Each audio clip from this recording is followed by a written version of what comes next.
just help you? Yeah, they're throwing me around here like I'm a rag doll. Okay. The Committee of the Whole is back in session. I would like to check in again with the clerk, see if anybody has signed in for public comment on this portion. Mr. Chairman, no one has signed in to speak. Okay, and Recognize, if you don't mind, that Ms. Simon and Mr. Jones previously joined the meeting during the last discussions. So we now have 10 of the 11 council members present. thank you very much. And the plan for today's meeting is that the administration has brought forward a substitute version of technical changes. So the first thing that we're going to do is have the administration explain item by item the technical changes, and hopefully we'll accept the substitute as the version that's before the committee. The second thing is that we're going to hear and discuss suggestions from the administration as to the general way to proceed regarding the broader issue of health and human services funding. And I don't expect that we'll take action today on that, but hopefully we'll get some sense of the committee as to how to proceed. And the third thing is that we're going to hear and discuss the proposed amendments to the budget that have been brought forward by various council members, and also a couple of items that arose from the departmental hearings. And again, the goal today is for the issues to be presented to have some discussion and work toward getting a general sense of the committee's preference. And then that will conclude our work for today. And at the last meeting, we generally felt that that we wouldn't be ready to finish today, and that one more meeting would be required. And Council President Conley has called a committee of the whole meeting for this coming Monday, December the 3rd at 1 o'clock. And the hope is that at that meeting we would adopt a final substitute containing the remaining amendments, and then we would be ready to refer the resolution to the full council for the December 11th meeting. So with that said, I would like to call forward Director Rubino, and if you would bring forward the item that it starts with a one-page summary listing a number of technical changes, and then starting on the next page it says proposed substitute resolution, and it has the solid black bar on the top of the page. So if we could work off of that. Mr. Chairman, would you like me to read the item into the record at this point, or should I wait on that? Yes, please read the item into the record. Thank you. You're welcome. Resolution number 2012-0232, a resolution adopting the biennial operating budget and capital improvements program annual update for 2013 and declaring the necessity that this resolution become immediately effective. Thank you very much. Mr. Director. Thank you, Mr. Chairman, members of the committee, Matt Rubino, Office of Budget and Management. And we provided you an updated resolution, a substitute resolution with just over a dozen changes. They're all technical in nature, and I will go through those changes for you. Council was provided with the summary of what those are. This is the table that Council Miller had shown everybody. We also, at request, had updated the budget summary table that appears towards the front of the executive summary of the budget document. So it's the high-level summary with the updated numbers from the substitute resolution. And then, of course, you have the actual substitute resolution with the innards, as you will, the resolution report. But if you will, I'll just go through the basic changes we've made We did not add any additional overall dollars to the proposed budget. And I'll just go through these, and if you have questions, please ask. Start with the top of the table. I'll work off this document for you. First change was to the child support enforcement subsidy. We recalculated the subsidy, and we're able to actually reduce the subsidy by $1.2 million. The analyst went back and made a few changes to how we anticipate the governmental revenue and how that offsets the need for the local match and the subsidy. So that resulted in that reduction. And that was a technical change. We did not lessen the funding available to C, so we were correcting the subsidy calculation. The next change was related to Tapestry. Same thing, we corrected the subsidy calculation. The original was $800,000 less than it should have been. So we're basically restoring that levy subsidy for Tapestry to match what the local share for that program or the budgeted program expenditures should be, and that was an $800,000 adjustment or correction to the proposed subsidy that was provided a couple weeks ago.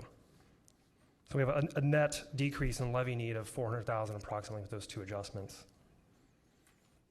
The third change is a no net change in the budget for Health and Human Services. We worked with the Division of Senior and Adult Services to transfer $30,000 in budget to Office of Homeless Services to administer a grant, which is known as the Senior Guest Program. And we did forward some information to Councilman Miller as far as the program summary of the Senior Guest Grant or Guest House Grant. So Senior and Adult is providing appropriation authority to homeless services where they can administer their portion of that grant match with those dollars. Then we made a few changes to the actual levy subfunds. What we do is, for example, in the proposed budget for 2013, I think we've identified about $223 million of use, money that we'll spend out of the levy fund and PA fund. Then let's go back and realign how we're spending those dollars out of each levy fund. There are two separate levy subfunds or subsidiary funds that make up the overall levy fund. So the analysts realign those, so we're drawing down about equal amounts proportionally from both levy funds. So again, there's no net change to the overall levy fund uses. We're, again, realigning between the two subfunds. The next requested change was from Solid Waste Management District. They had a request or decision item packages totaling $44,000. They are self-funded. They have the funding available for the requested changes. We did forward the details of their requested proposal. I think they had, I believe, cost of living adjustments and maybe a staff hire, if I'm correct, but they were very basic changes or requests to, again, their self-funded budget. The next change was not a budget change. We updated or corrected the 2012 outlook for the Real Estate Assessment Fund. The 2012 projection did not include the second half collection for the Real Estate Assessment Fund. It should have been included. The total property tax revenue realized by the Real Estate Assessment Fund should be about $13.3 million. We only had half showing up in the projection. It does not impact the 2013 budget. It does impact the ending balance for 2013 because there's actually more resources available based on the correct 2012 projection, so we wanted to highlight that in this document. Again, it does not change the actual 2013 resolution, though. The next change was a significant reduction downward. This is related, if you recall, we have the Board of Developmental Disabilities will be participating in the county self-insurance program as one of the regional entities. And we originally included $15 million or accommodated up to $15 million of funding flowing from the BODD's operating fund into the self-insurance fund. We actually had a meeting with them last week with their administration and HR staff to talk about what funding will actually be flowing related to their health care into the regionalization fund. It's actually $10.7 million, not 15. So we brought down that request within the regionalization fund to accommodate what they believe their portion of health care will be flowing through the self-insurance fund. That's a starting point. It will most likely increase as one of their other major plans gets incorporated into the self-insurance fund at a later date. But to start, the bulk of their plan, that $10.7 million, will be showing up. So we reduced that $15 million down to reflect that change. The next change was related to the prosecutor. It's the Children and Family Services Division. We had to correct a budgeting error in 2012 related to the control line. That's the $45,000 correction. That's a general fund budget, but the expenditures are reimbursed through a contract with DCFS, so we recover the funds through that contract. And again, the budget was held at the base with that increase to correct that error. Information technology, there were no net changes. We did a few more refinements, made sure that the old budget account structure had no dollar amounts showing up, and did a few more realignments based on, I think, the final recommendations from the fiscal staff within the IT department, based on how they want their new budget structure to accommodate their contracts, their staff. So we did one more refinement of that. At this point, it's an 11-division budget, so we want to make sure we have that new template in place and the dollar amounts correct. It saves us time when we go into 2013. Same thing with fiscal office in the public works facilities budget. Those items are the same idea. We did some realignments within the existing budget accounts to do some cleanup at the agency's request. And again, on fiscal, to make sure we're not showing any appropriation amounts in the old account structure or the former auditor, treasurer, recorder, departmental structures. So again, no net change, more or less cleanup to make sure we have a nice template set up for going into next year. Justice Services Custody Mediation, we had additional wages and benefits of just over $4,000. That's, again, to correct or to, this is related to their contract amount with domestic relations court. So it's basically to make sure the budget is in line with the projected contract with domestic relations. So that additional $4,000 gets us on parity with what we would expect. This is a special revenue fund. Second to last change was the county sheriff. And again, it was to realign between the jail operations unit and within the contract line for medical services and actual staff. We're going to be replacing next year the actual contracted services with in-house nursing and other medical staff. So again, no net change. We're moving from contracts to cover staffing in that $1.2 million amount. The last change is an additional appropriation. This is a reserve that is appropriated but not spent on an annual basis. This is to cover our legal obligation in regards to the Gateway Economic Development Corporation's outstanding arena bonds, or stadium revenue bonds, not arena bonds. And we're required to appropriate this reserve each year. The last year for this is 2014. So this is the next to last year. We'll be appropriating this approximately $3.3 million reserve. Again, we've never tapped this reserve. This is not for our debt, it's for Gateway's debt, but this is per the bonding agreements that were finalized about 20 years ago. And the project itself is obviously in place. The county's debt, which is separate, actually matures in 2023. So we still have some years left on the county side of debt, but that's the reason for that particular change. And those are all the changes. I don't know if there were any questions related to the changes or the resolution in general. The changes appear to be technical in nature and not reflecting policy shifts Yes, to correct. any significant degree. I would ask whether there's any questions about the technical changes proposed in the substitute. If there are none, may I have a motion that the substitute resolution, which starts on the next page after the summary, be substituted for the existing resolution that was introduced, making the substitute the working draft that's before the committee. Is there a second? It's been moved by Councilman Germana and seconded by Councilman Brady. Any further discussion? Hearing none, all those in favor say aye.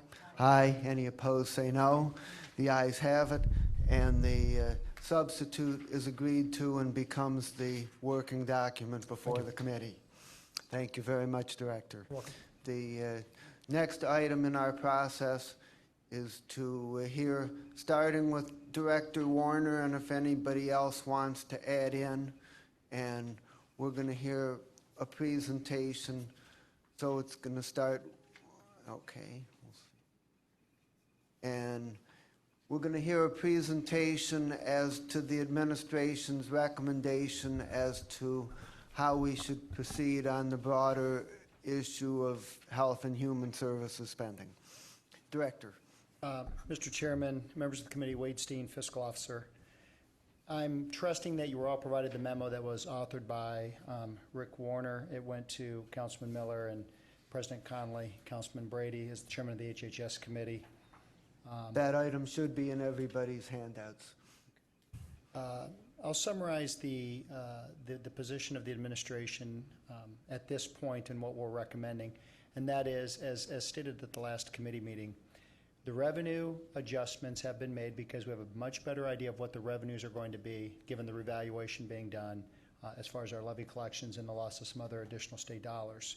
At this point, we are still appropriating.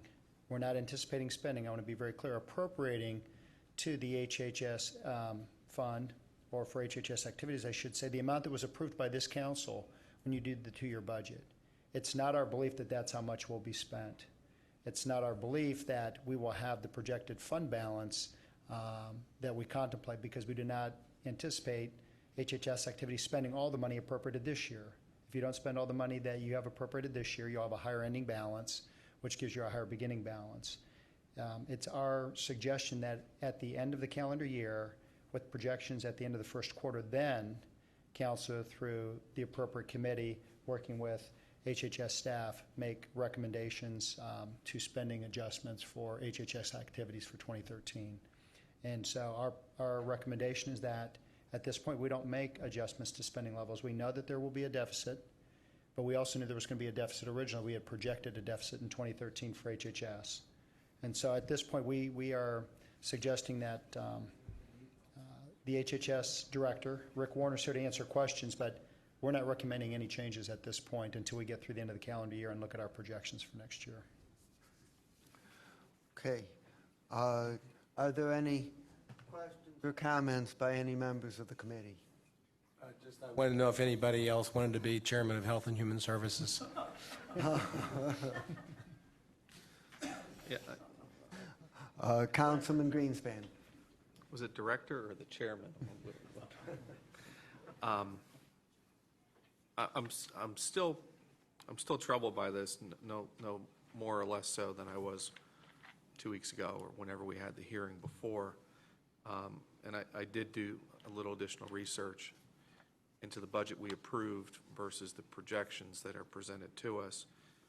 And in comment to a statement made in Mr. Warner's letter, that when we did approve the budget, there was a deficit. That's correct, and I believe we all knew there was a deficit in there. However, our expectation was that we were giving the administration a little bit of runway to do some operational efficiency studies and make the necessary changes, and that is so reflected in the budget that we passed insofar as the deficit in 2012, 13, and projecting out to 14 diminishes in each of those years, as opposed to the budget that's before us now, where that operating the deficit actually increases. And I'm looking specifically at the document dated November 16th. It actually goes up nearly 8 times from 2012 to 2014 insofar as the deficit, whereas in the budget we approved, the deficit is reduced by nearly 50%. What is more challenging is that unless there's some event that's going to happen between now and the end of Q1 where we don't foresee even a $20 million deficit, we're at $28 million now, I don't understand why there are no proactive steps being taken to try to mitigate what we know is going to be a loss of some magnitude. And that's what's challenging, because if we wait till the end of Q1, by the time that we receive recommendations, we're going to be well into Q2. By the time we have an opportunity to go through the 3 hearing process and do our due diligence, we're probably into Q3, early Q3 of next year. And we're almost too late. So that's why I'm trying to understand why, unless there's something that's going to happen between now and the end of Q1, that $28 million is going to be 0 or 10 million deficit, or close to what we approved, which was 3.5 million instead of 28 million. I don't know why we're not making proactive adjustments today. To the councilman through the chair, and we have, I have met and talked with Councilman Greenspan, so I'll share some of the information I shared with him. As you look at the budget that HHS has now, certain positions were approved by council. Every one of those positions is built into this budget as if they're there on January 1. So the answer to the question is yes, something will happen in Q1 because My guess is not every single position right now budgeted for in HHS will be filled on January 1. We have a savings, or we spend less. Many of those positions may not be filled by the end of Q1. Many of those positions might be positions that Director Warner and other leaders in HHS feel they need or don't need, but it's incumbent upon them to take a look at those staffing needs. And I'm not trying to punt this. I think all of you know that I would make a recommendation if I felt appropriate, but it's not my position to determine what position should be taken out of that budget at this point to balance it. I think they need to look at that as we get into Q1. So I think when you get into Q1 and see where their staffing levels are, all of a sudden that projected deficit will go dramatically down. That's why it's so large. Every position that's approved is built into the budget, because that's how you should build a budget. If a position's approved, you build it in, and then as they come forward, they'll tell you which positions are still going to be there as they go through the year, and we'll project that out. But that's where our biggest reduction is going to come from. Mr. Chair, do we have any idea as to what the staffing component of that $28 million deficit is? What I'm going to do is defer to Director Warner, because he came to answer direct questions about programs in HHS, and so that's why he's here. Thank you, Mr. Steen, Mr. Chairman, and members of the committee. To Mr. Greenspan's question about the number of positions that are reflected in the projected deficit, I don't have that information as I sit here. We can certainly get you that. I would agree with Mr. Steen that in organizations as big as our three operating departments, DCFS, CJFS, and DSAS, we are always operating under the number of FTEs that we've been authorized, as Mr. Steen just mentioned. The other thing that I will say, and I know we are meeting next week with a joint committee of Human Services and Councilwoman Conwell's committee to talk specifically about staffing. But I know at this point, as an example, DCFS has hired 62 positions in 2012, and we have approximately 25 vacancies. And these are funded vacancies within the department's budget or within that division's budget. I would assume the same is true, although I don't have the statistics for employment, or I'm sorry, what we now call Cuyahoga County Job and Family Services, as well as DSAS. The other thing that I think I'm speaking accurately here, or I will be corrected by Mr. Steen or Mr. Rubino, is that the 2013 projections also assume that we will spend all of our contract lines. And again, as with staffing, at the beginning of the year and throughout the year, and particularly for the next year, as OBM projects, they understandably take into account the full amount of every contract line within the budget that in our case the departments and the divisions have gotten. And so every year we don't know how much we'll be spending. We have gotten fairly good at making an educated guess at the amount that we'll be spending. And this is particularly true for children's services because, as you all know, those are the largest contracts out there. But we almost inevitably, I can't think of a year when I've been in this position where we have overspent the DCFS contract line, except for perhaps back in the 2002, 2003 range. There was a point at which the number of kids coming into custody, primarily because of the crack epidemic that was hitting the community at that point, we saw a large spike in custodies, and we did overspend the allocated budget. We did use reserve at that point to cover that, but that's going on now 10 years ago, and I don't think in those 10 years since we've ever exceeded the DCFS board and care budget at the end of the year from what we were originally allocated at the beginning of the year. So I would agree with also with Mr. Steen that our recommendations to you, and Councilman, I'm aware of your concern and understand it about the fact that it takes us time to put into effect changes to the budget. But I think it will be shortly after the end of the year that we can look at where the fund balances end based on the spending that we have done in 2012. We can make the appropriate adjustments, as I think those of you on the Board of Control heard yesterday.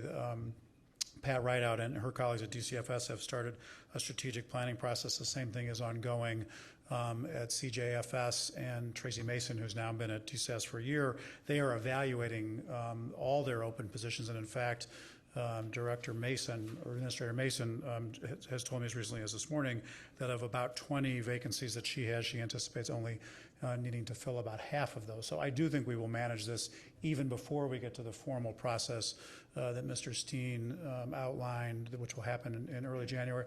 I do expect that we will be able to make any changes that we'd be required to make in order to reduce the size of the anticipated deficit early enough in 2013 for it to make an impact. I might just say that the situation that I believe we are in this year, with lesser levy revenue than we originally had anticipated as a result of the reappraisals and cuts from the federal and state government, we had a similar situation again back in the early 2000s when the federal government cut back significantly the amount of money they were putting into welfare reform, which at that point the county was using extensively, as were other communities across Ohio. And so I believe in the 2003 into 2004 budget, we saw a significant reduction in federal funding that we very quickly responded to, and I believe and then we've had balanced budgets ever since then in human services. I understand that the council's concern about the operating deficit. We have shown, as I think we talked about a couple weeks ago, we have shown operating deficits in the out years in past budget projections as we've started an annual budget process. And again, with OBM's direction and assistance and under the general direction of the elected officials above us, we've always managed to work our way through those situations without significant reductions in critical services. I would anticipate that the same is true now, and you can be assured that both within the individual divisions of the department as well as overall, and working closely again with OBM, we are looking at those options. From my perspective, in 10 years of doing this now, it would be, I think, premature for us to put any actions into place, but I do absolutely agree with the county executive and the county council that we need to begin to look at those so that we're prepared early in 2013 to make those changes if the projections at that point are along the same lines as the ones that you have in front of you right now. I just want to, Go ahead. you know, we do have a budget reserve limit of 10%, which is about $21 million, which at the end of 2012 only leaves $21 million of available reserve, HHS levy reserve, not public assistance reserve, or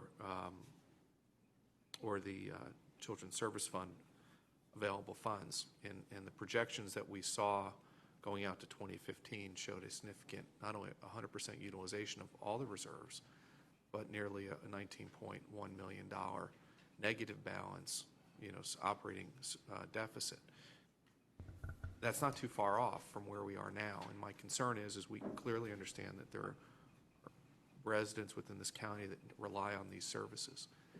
And if we don't strategically plan, and we're not even talking about a 5-year or 10-year strategic plan, we're talking about 36 months, that there will be, if these numbers hold true, significant, even with the reduction in hiring. I calculated if each department, if each agency you said had 25 people at an annual salary of a fully loaded employee at $65,000, which I think is high, you're still under $5 million a year, just in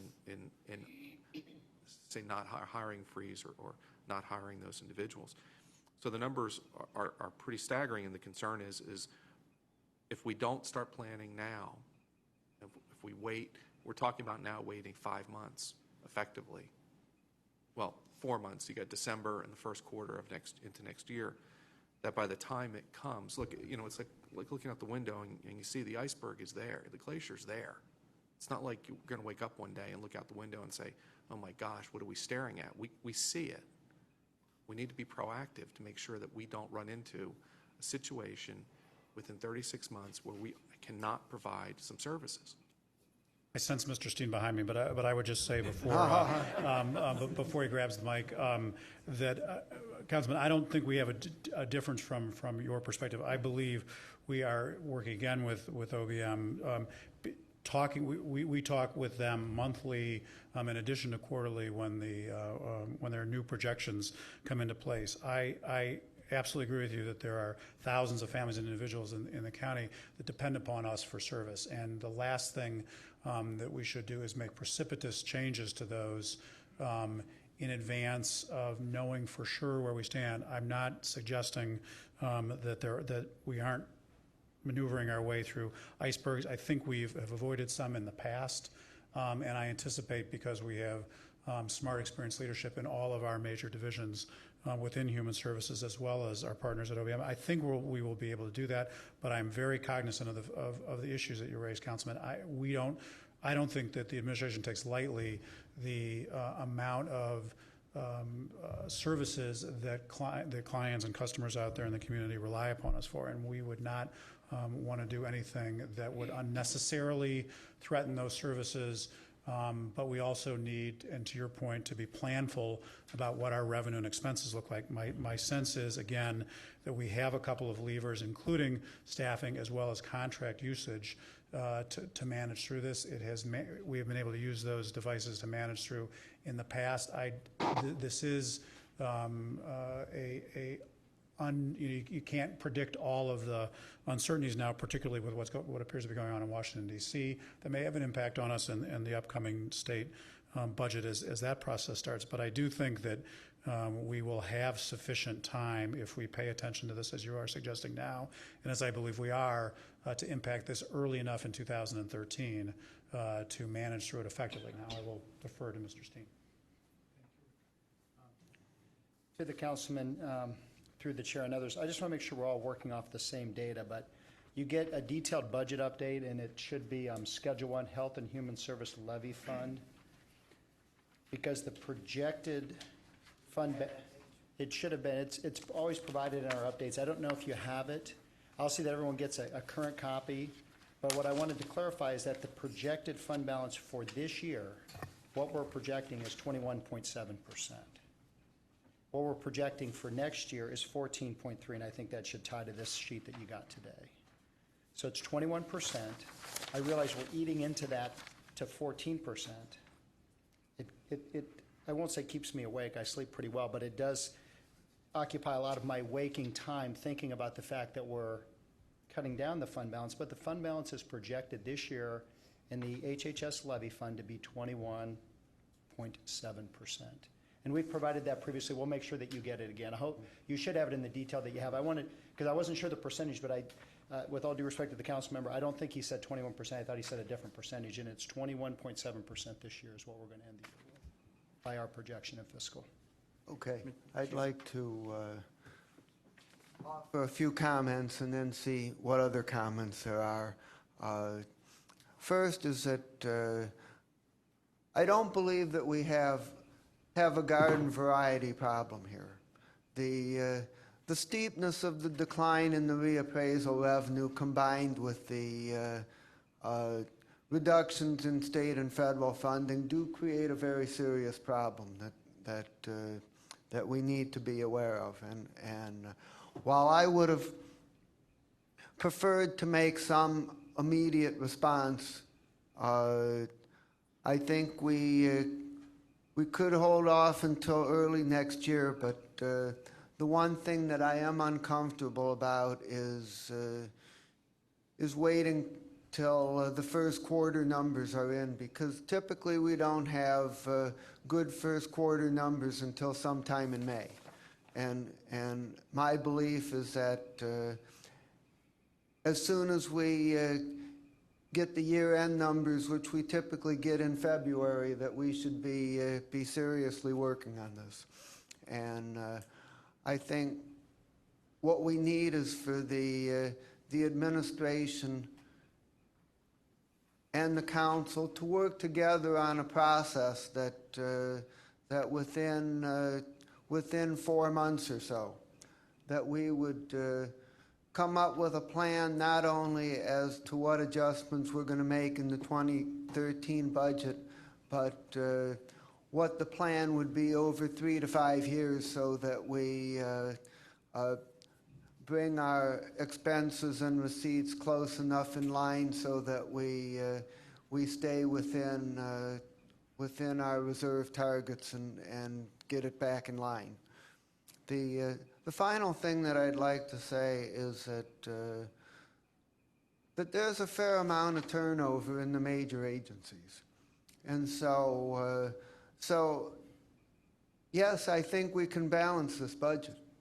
But the question is, if we do balance it, what are the service levels are going to look like, and are we going to be responding to the basic needs? And so we need to think about not only balancing the budget, but how we do so in a way that assures that people who need critical services are going to be able to get them.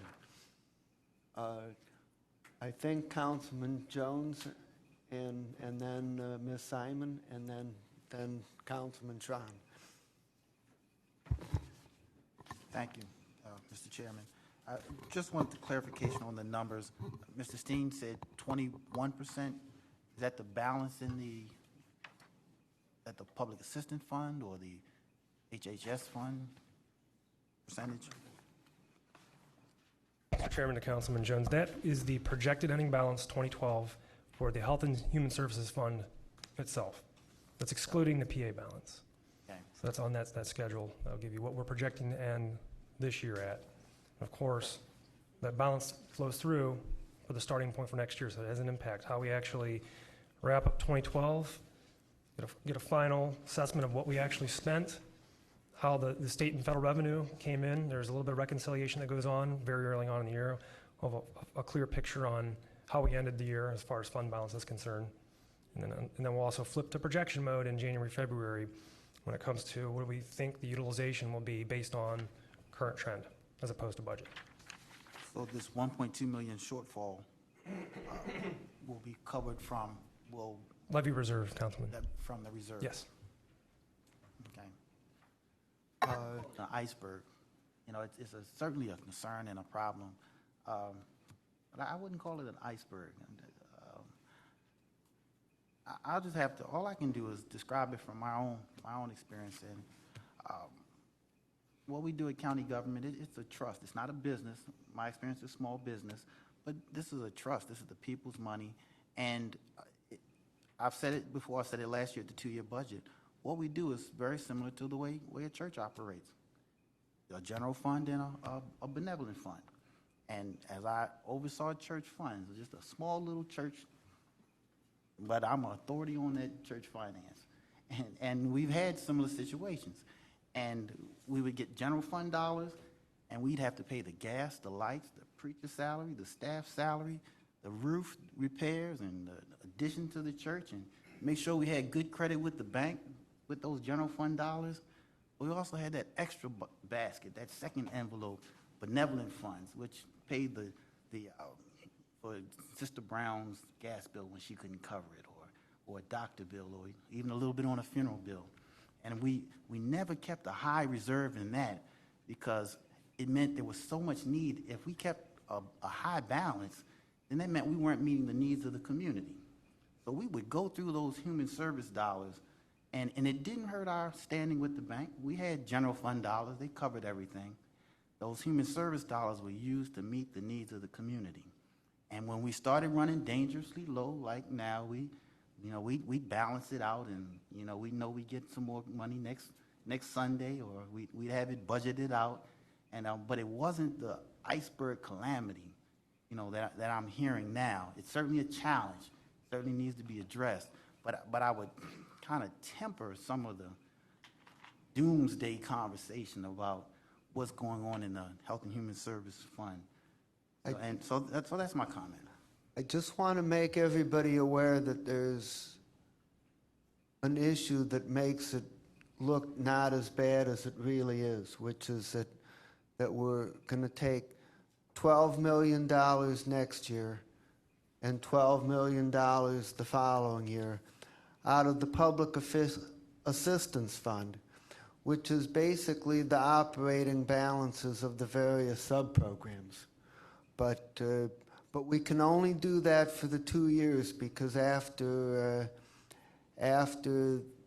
those 2 years, that source is going to be essentially depleted. So the concern is not primarily in the level of the reserves, which are still pretty good, but it's in the burn rate, which is pretty high. Ms. Simon.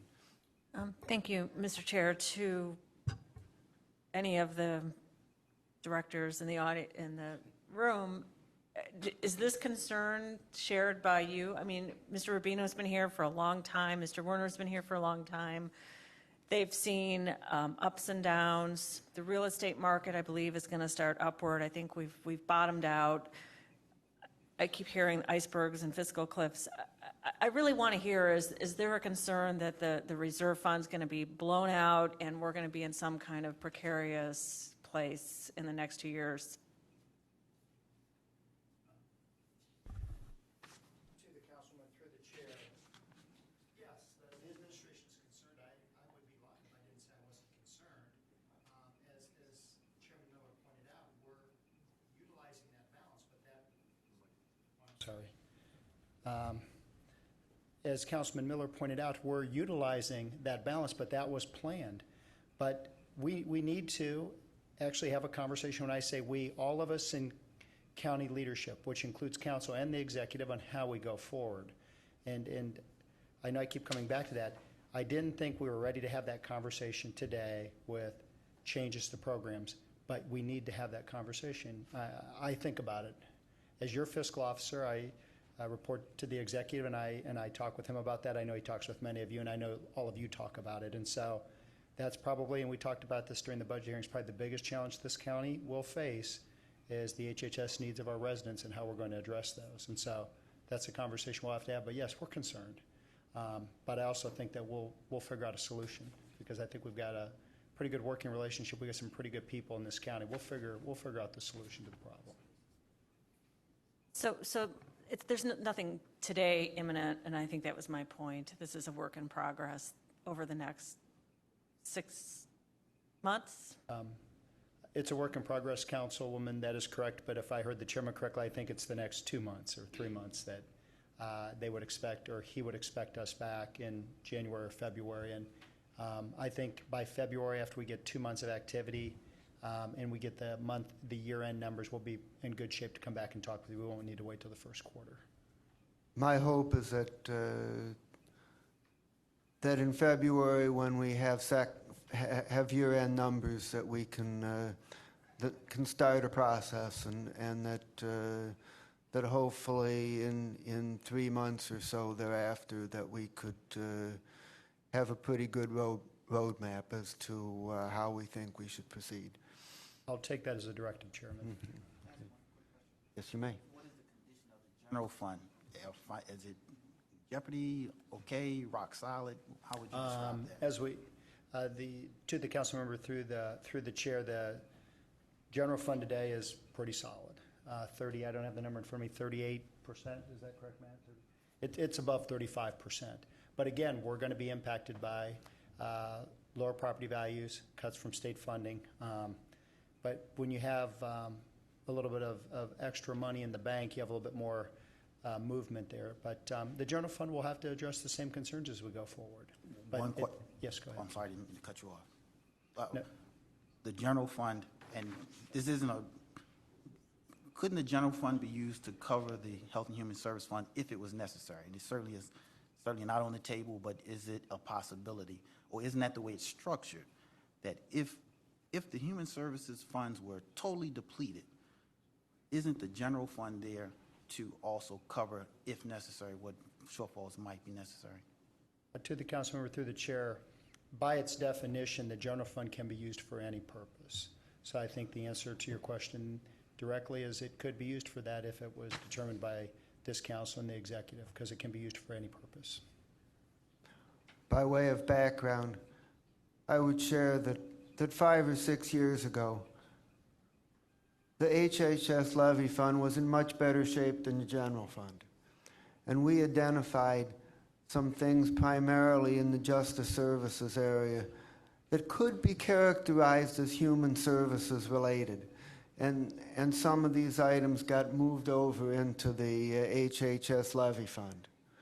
Well, now that the reverse is true, we could give consideration to moving some of these items in the other direction. And that is one of the options that I think is going to be discussed as this process goes forward. If I Councilman? understood what you said, did you say money went from HHS to general fund? Isn't that unacceptable or improper or illegal? Or not policy, whatever the right. It was proper. What occurred was that there were some things that had been spent by the general fund, but they were justice service-related items, such as when the courts funded programs to help children in trouble with residential placements or mental health treatment or things of that nature. So these were, in fact, human services expenditures, and so we had the option to fund them either from the general fund or the levy fund, and at that time, the levy fund was in better shape, so we moved some of it over, and it stayed there. So we could think about moving some of it back, and we have that option. Either way is proper.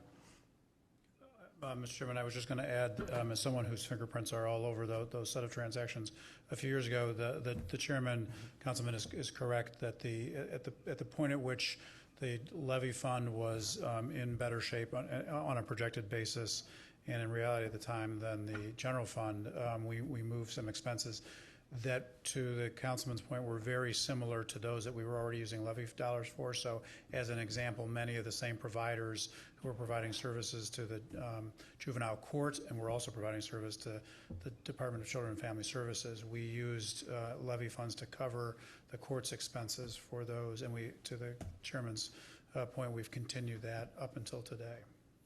So you were saying there were things that the general fund was covering that were similar to human services, so you just funded them out of human services? Yes, sir. Okay, but that's different than my point of. I'm sorry. General fund can cover human service fund, but human services money cannot be used to support general fund initiatives. Mr. Chairman and the councilman, I believe that there's a great deal of latitude that the county executive and you all have as a legislative body to decide how to use human service funding. You get the state statute that allows you to use human services gives you a great deal of flexibility. When we made those switches back, and I think it was the 2005, 2006 era, we were trying to make sure that we weren't getting too far away from what maybe the general public who votes on human service levies would think of as human services expenses, because we realized that, as I think Mr. Steen mentioned, as well as members of council, this is the public's money. As you mentioned, this is the public's money, and we want to make sure that the way that we were making recommendations to the elected officials at that point, the county commissioners, and now to you all and the county executive, were consistent with sort of a commonly understood definition of human services, so that we made sure that people felt comfortable continuing to support the levy. Councilman Tron. Thank you, Mr. Chairman. My concern is that the real estate is not going to turn around at any kind of brisk pace as far as evaluations, and it's trending in the wrong direction right now. Is that a correct statement? As far as our valuations? To the council member through the chair, I think the 1/112 values are as low as they're going to go. There's a lot of new construction going on right now, and what we're seeing as far as sales, our prices are starting to inch up. So my anticipation would be in 13 and 14, you'll start to see values come back up. I truly believe we've hit the lowest point we can hit on our assessed valuation. But that won't really be reflected for another year or two. As far as new construction doesn't show up on our records for at least probably, 2 years after the last stick is built? To the council member through the chair, on new construction, if it was in construction this year and we have it partially complete as of 1/112 and it gets completed now in 12, 1/113 it would come on. If it's in construction, you would get part of that value. Right. And then we're also seeing sales. So I guess I wouldn't use brisk, I think is the term. Maybe not brisk, but I see us coming back up. I don't see us going down any further. Okay, but we're clearly lower than what we had forecasted. We're just about where we forecast, maybe about 0.5% lower. I think when we made our revenue projection, we were about $500,000 off where we thought we were going to be. And if we can forecast that, can we forecast the aging of our employment records that you're talking about, knowing that there's people and additives and there's retirements that are taking place? We should be able to forecast with a lot more certainty than what you're talking about, waiting till the end of the first quarter to know that employment potential, aren't we, as far as its change? Again, to the council member through the chairman, yeah, we'll have a pretty good idea. The challenge that I think HHS has, and I don't want to speak for them, is that as they try to fill positions, they're also losing employees. So it's a challenge of they're allotted a number of positions. Even if they hire 50, they might lose 20, so there's only a net gain of 30. One of the things that I think will assist the county too, although employees have not come forward and they don't have to, because of the changes in OPERS in the Public Employees Retirement System, I think employees will be retiring before December 31 that have not made themselves known to us yet. So I think we're going to see a shrinkage in our staff there too. And we'll know that, I would say, by the end of December for sure. I think if the question is, we'll know by the end of December what our workforce looks like. Right, my point is you're going to know by the end of December. You're not going to wait. You don't have to wait to the end of the first quarter to know that information, which caused me a little bit concerned when Mr. Warner said, I don't want to do anything now. I want to know what where we stand. Well, where we stand is going to be pretty solid by December 31st, not by March 31st, as far as the head count. And if you're going to take a proactive approach, it seems to me we ought to be looking at an action towards bias of doing something, which means potentially even putting a freeze on until you find out where you stand, as opposed to filling those slots out there. Because I've heard reference to iceberg and reference to other things out there, but you just said we're going to be at 21% in our fund reserves close of the end of the year. You're forecasting a fund reserve of 14% by next year. That's 7 percentage points drop in our reserves. That's 33% drop in the reserves, not 7%. If it drops one more time at that same 7%, that then becomes 50% of our reserves are then gone. If we just do back-to-back 7% at that trending, that's my concern, is the trend is falling off faster than what we were forecasting last year, and 33%. So that's my concern as far as the speed to which those reserves are being eaten up.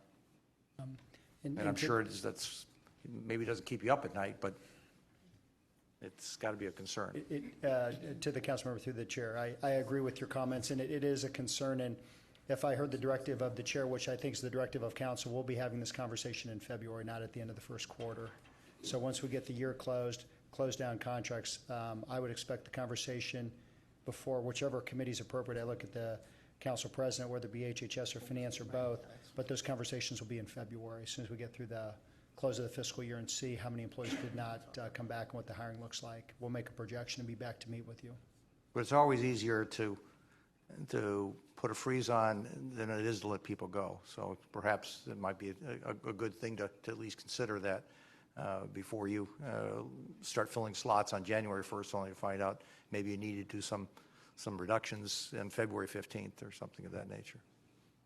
Councilman, I'm unfortunately not authorized to make those kind of decisions on freezes. No, but you are authorized to make recommendations. Yes.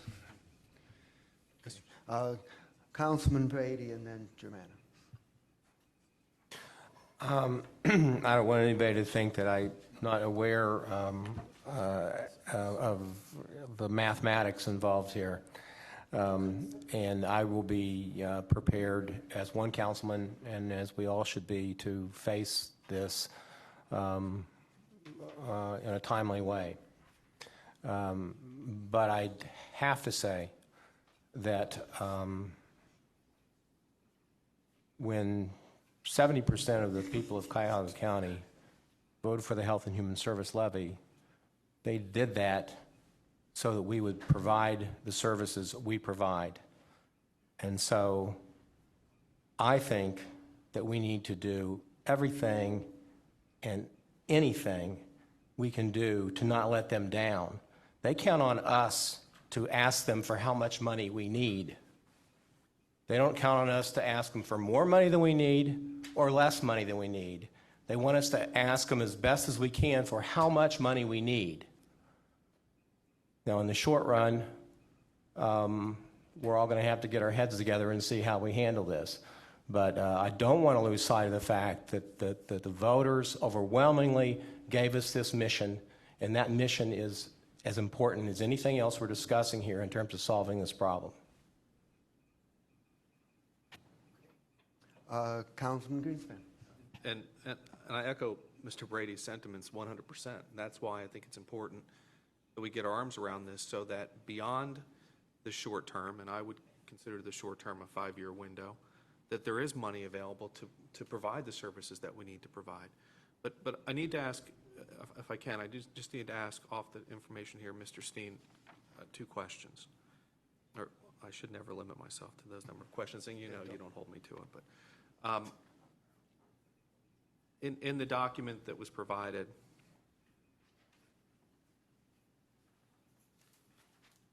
just so I'm clear, on the Health and Human Services in 2015, that's a $28 million annual usage of reserves, correct? The bottom number, balance to expenditure, we go negative 5.2% on page 2. Yes. Okay. So the expectation is that we would use, under that operating model, $28 million more in revenue, more in expenses than revenue we collect, correct?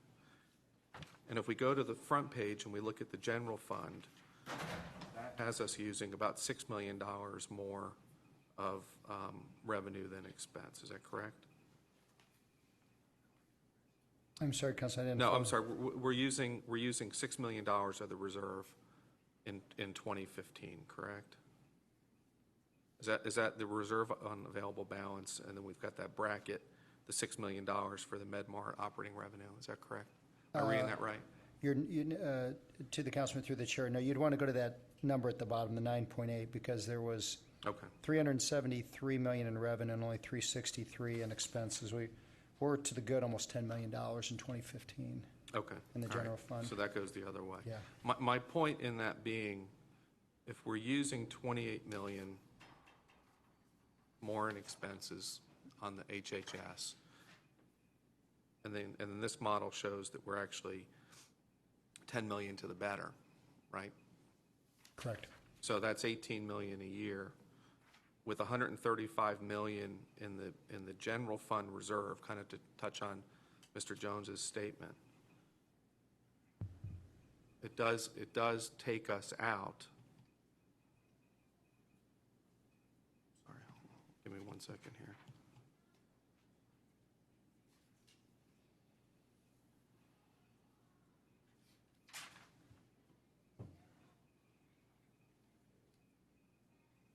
It does take us out more time than I originally contemplated, because I was reading this the other way, but it takes us out 16 years until all funds, all reserves are utilized, correct? I mean, if you take the net of the two and divide it by total available general fund, the HHS levy fund's extinguished at the end of 2015, correct? To the councilman through the chair, as you're looking at the statement, that's correct. I think a couple assumptions I should make you aware of. None of the revenues go up. You'll notice that we hold all revenues flat, which is Right.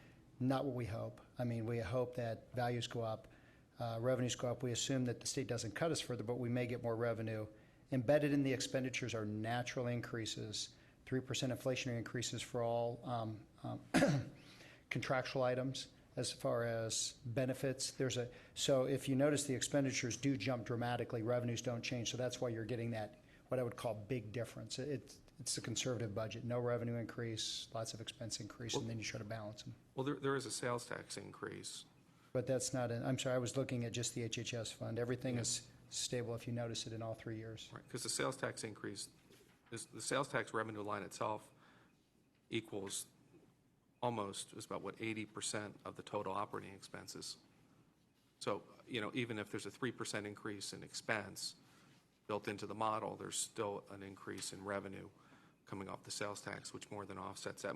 Here's my point. My point is the concept of using the general fund as the complete backup for everything does extinguish both at some point, whether it's 5 years or 10 or 16 years. There is a point where that fund cannot sustain everything we're doing. My point is, while we're in a situation right now, we are not in a crisis situation, but where we do see challenges on the horizon, my statement is it would be prudent for us to take the appropriate action now so we can continue as best we can in the future a sufficient level of health and human services. That's my only point in bringing this forward. Whether it extinguishes 5, 10, 16, it's irrelevant to the fact that we're on, as Councilman Germanis says, a trajectory it's not sustainable. That's my point. My whole issue of bringing this up. We need to think of it now and not later, because later is 6 months down the road, and we're already going to be halfway through the next year and have burned through maybe 14 million of a reserve. That's my point. And Councilman, I agree. I apologize. I thought you were referring to the HHS. There's no revenue increase. There are revenue increases in the general fund. You're correct. Because we can see that in sales tax and things. They're going up. Mr. Chair. Mr. Chair. Ms. Simon? I just want to make a point. We've been at this now. It seems like we're beating a dead horse at this point and repeating the same things over and over. I know this is extremely important. I think everybody's on the same page that this needs to be addressed. We're going to address it. We're coming back at the latest in February. So can we, I don't know why we have to keep restating points over and over and over again about this, because we have a big agenda. Well, Ms. Simon, that's a good segue. What I would like to do is to work with the administration between now and the next meeting on some language that'll kind of tighten up the process as to how we're going to move forward, and we can work on that. And we're going to move on. But before we do, Councilman Germana requested the floor, and we'll have his comments. Mr. Chair, real brief. Councilwoman Simon actually said succinctly what I was going to say. I think both sides sees what's in the way. So it's just a matter of timing, and I understand the urgency. So I think everybody's right here. Let's move on. I think we all understand that we all want an answer of that we need to take some corrective action. So I agree. Everybody's right. It's a manageable problem, but we got to get on it. Okay. So we're going to work on that, and we're going to continue on to the next part, which is the proposed amendments. And you have an item that I passed out that says Committee of the Whole, November 27th, 2012 roadmap, and you can kind of work off that. And I would like to start by presenting item number 5, just because I think it's going to be the easiest one to deal with. And this is regarding the Homeless Resource Fair. And an organization called Hands On Northeast Ohio runs a program called Stand Down, a resource fair for the homeless every year in January. The program includes information on healthcare, housing, transportation, ID, and other services, and attempts to encourage ongoing service relationships and personal improvement, and not just one-shot appointments. The program needs our assistance for 2 reasons. An organization called Interact Cleveland, which helped run the program, folded this year. And second, because of the success of the program, they need larger space and are planning to hold this coming year's event on January 6th at Public Auditorium.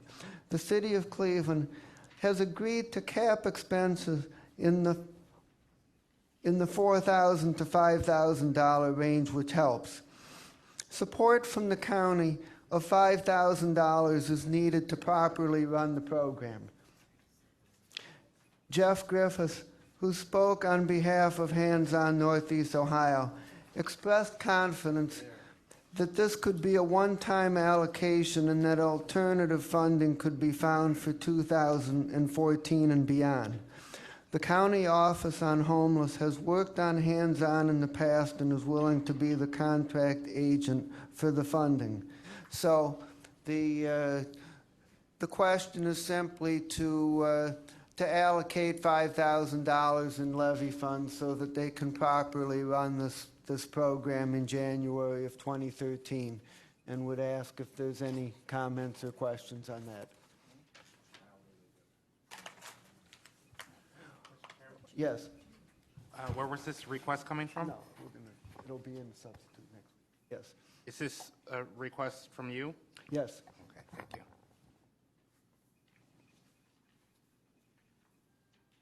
So, any questions, concerns? Yes.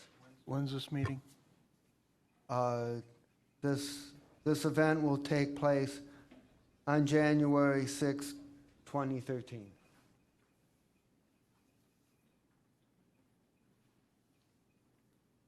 They've done it every year for a number of years, and I was going to suggest they could use our brand-new convention center if it was after July, but maybe in 2014. Okay, so if there's no concerns or issues, we'll plan on including that. We're not going to move changes today. What we're going to do is kind of get the sense of where we are, and then we'll prepare a substitute for next Monday and incorporate the changes. I just want to be clear, Mr. Chair, how much are you? 5,000. Just 5,000 for Just this 5,000. one Yeah. January event? One-time $5,000 shot. Yeah, okay. Okay, so now we're going to move on to item number 2, which is more complicated. And this regards the funding for the Adams Board. And there are 2 separate proposals.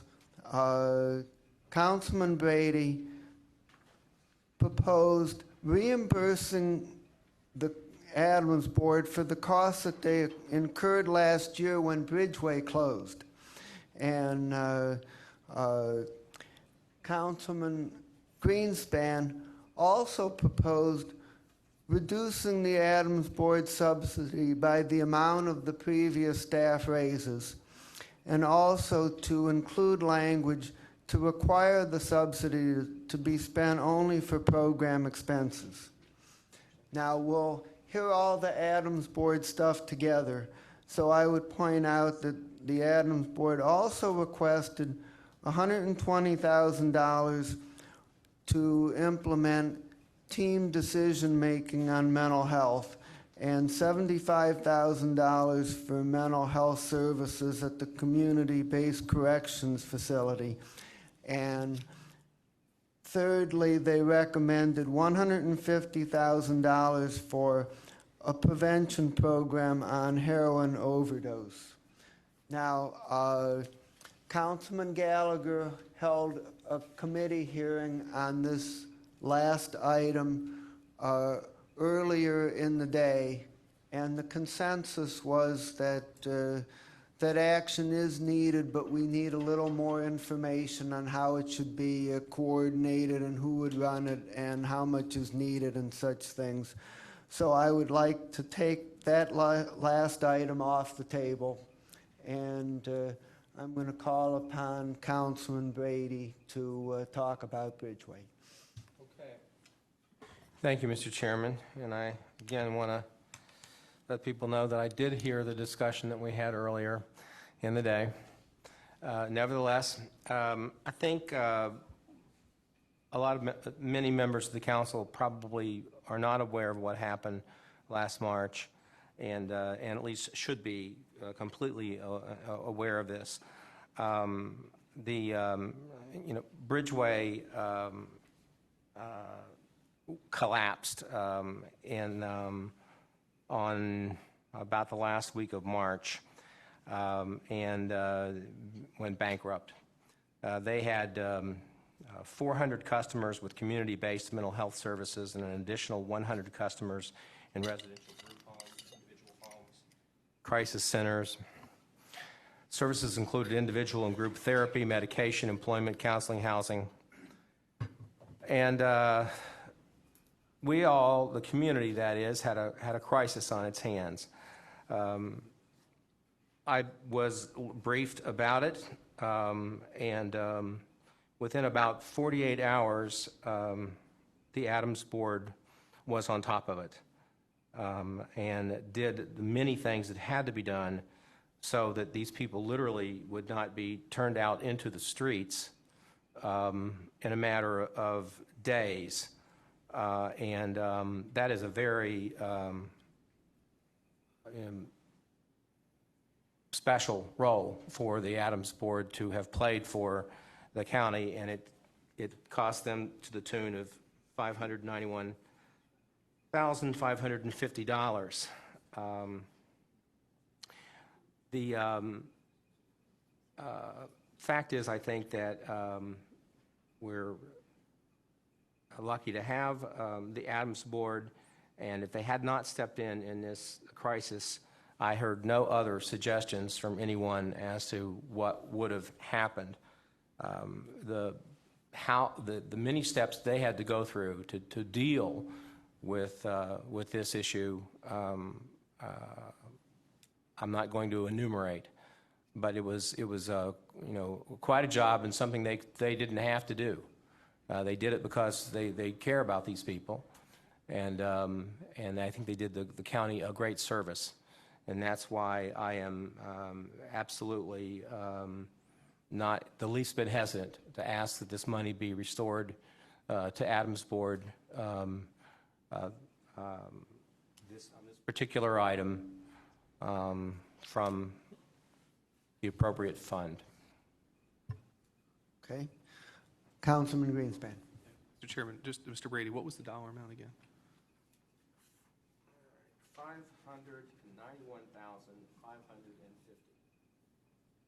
It is, and I'm going to ask you a question. It's broken out here. Let's see how it's spent. No, I trust the number. My question is, they went out of business. I remember this in the end of Q1 of last year. We had an annual contract with them, correct? With Bridgeway. Did we fund it all at the beginning of the year? I guess what I'm getting at was there unused? Someone here that maybe Mr. Warner could help out in this matter.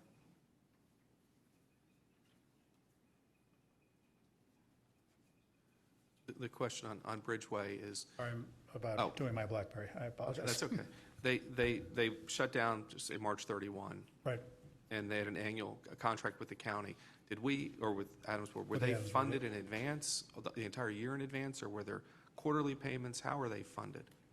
Mr. Chairman, to Councilman Greenspan, I don't know how the Adams Board does its contracts. I know that we pay our subsidy to the Adams Board on a quarterly basis, and so I don't know. There happens to be someone in the audience from the Adams Board staff, so he might be able to answer the question. I don't know how they do their contracts. Okay. Mr. Osicki. Mr. Chairman, I'd just like to add to that, if you don't mind, that, this was very unusual. Bridgeway brought in a new person to take a look at their books, and it took them about 24 hours, which is unbelievable, to tell them they were done. So as to exactly what occurred, I'm not exactly sure, but I know what the mess was and who cleaned it up. Thank you, Mr. Chair, Councilman. Our contract that we have with Bridgeway was a non-Medicaid contract, and we were paying them on a fee-for-service basis. So when they would provide the services, we would be paying them. So they didn't receive the money up front, no. Okay, so then I guess that's my point. So if the county, I'm trying to understand, what was just on top of your head, what was the annual amount of the contract? We don't have that off the top. I'm just curious, if we can assume that it was $200,000 a quarter, assume the $590 was for 3 quarters, if the contract was $800,000 and you were paying them as they basically were invoicing you, obviously they didn't invoice you the full $800,000, they were only performing a portion of that work. Did the county pay you the full appropriation for Bridgeway in part of its quarterly payment to you? We get quarterly payments from the county, and we take that money and we pay our invoices with that. I think you're trying to get at is it's the same money that we're trying to ask back for? What I'm trying to get at was, have you already been reimbursed? What I'm saying is, if the county gave you X amount of dollars every quarter and included in that was Bridgeway, and Bridgeway was no longer providing the service, but you were you already reimbursed for those services during the remaining 3 quarters of 2012? The $591,000 is additional money that we spent in addition to the amount of money that we would have been paying to Bridgeway to provide the services. We had a contract with their employees individually. We had to pay all sorts of money up front for the buildings that they have that we weren't paying for before. the maintenance, getting them all up to codes. So it was additional money, not just for so it wasn't the same money, you know what I'm trying to explain? No, that answered that's what I wanted to know. Councilman Gallagher. It's important to note, I mean, this was a complete collapse of a service that was being provided, and then the Adams Board stepped in. And I don't know what happened was there any criminal investigation regarding the books of this, or we don't know yet? We don't know yet, no. Maybe we can send that to Mr. McGinney for a review. But it was really something. I didn't know if there was any criminal activities. It was just I recall mismanagement during the of committee funds. meeting that Right. there was, the new bookkeeper, whomever it was, instantly found a problem to the point where the doors were shut. And no one knew, except the old bookkeeper, and we don't know where that guy went, or? I'm not aware, no. We'll have to Any- find that anyhow, out it for was you, but yeah. it was a dramatic closing, and It was, yes. Thank you very much. Thank you. Councilman Greenspan, could you also put your issues on the table? Sure, so we're done with this issue, okay. The second issue, I'll address the second part of after the semicolon. This council twice before has I refer to it as conditioned funds to agencies. One was to Metro Health, which we did with their appropriation that it go towards the waiver program, and secondly, as it related to the Veteran Service Commission. What I'm requesting here is that we do the same thing with the Adams Board to ensure that that our appropriation goes for programming only. I asked the question in the meeting committee 2 weeks ago if it was possible for the Adams Board, if they needed that money for administrative costs. We were told additionally yes, but I believe Mr. Miller has some additional information on that. I would call Mr. Osicki back for the statement. Thank you, Mr. Chair. This is a statement from Mr. Denahan, who couldn't be here today, that he's in a meeting in Columbus, that after you made the statement during the last meeting that you were considering this, that we went back and looked, and actually since October 2011, that it's been the standard operating procedure that none of the county H&A subsidy has been used for administrative costs. And this change was made in consultation with the county and the Adams Board. Okay, great. Thank you. So my request just further solidifies on our end the assumption that the Adams Board is making on their end. That was the point there. The second item, which is the first item listed after number 2 before the semicolon, this one, trying to think delicately how to say this. When we were going through our budget hearings last year, Mr. Denahan presented a number of agencies who were concerned about reducing funding, asking for additional money.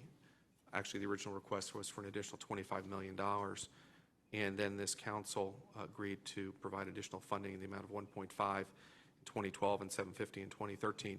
It was never discussed with us at that time that any of the money that his staff would be receiving any raises. As a matter of fact, in a report that we were presented from the Adams Board, and I mentioned specifically an AIDS early intervention program, equaled almost the amount of money that the Adams Board authorized so far as staff raises. That program was eliminated, and I'm just it is in my opinion disingenuous to come before us, ask for additional money, knowing you have an intention of giving raises, don't disclose that, and then cut programs and to the disadvantage of those individuals who need those programs. I'm not disputing the quality of work that the individuals who received the raises, that they didn't deserve it. Do I, from a management perspective, believe every employee deserves the same raise percentage? Absolutely not. Not everybody performs at the same level. We have county employees who haven't received raises for the same amount of time, if not longer. And I just feel that this is a clawback provision to recoup that money that was, in my opinion, not necessarily spent with the best intention of the citizens and consumers that the Adams Board serves. Okay, hearing both presentations, I would invite any comments by my colleagues. Just a question, Mr. Chair. I'm sorry, I stepped out. How much did we quantify the amount of the salary increases? It was about $115,000.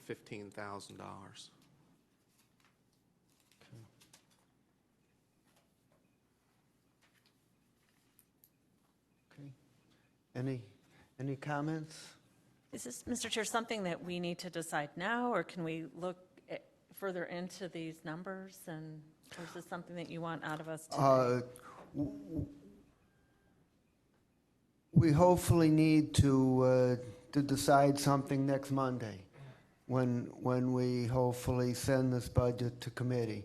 But I'm looking for any sense from the committee to provide some guidance as to whether either of these items are things that we should respond to in terms of the budget.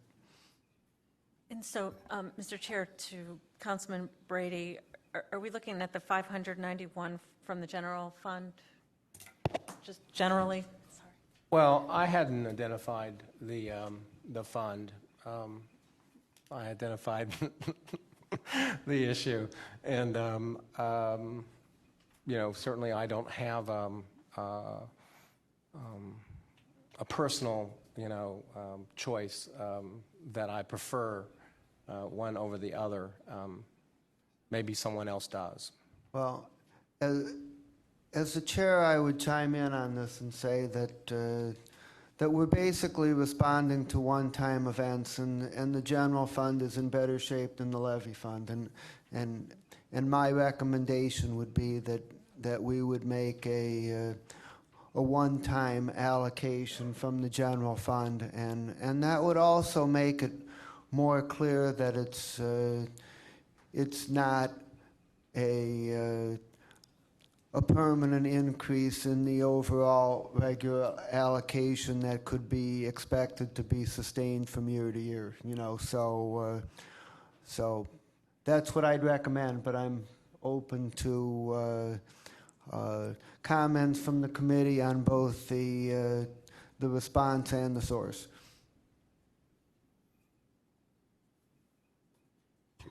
Yes, Councilman Tron.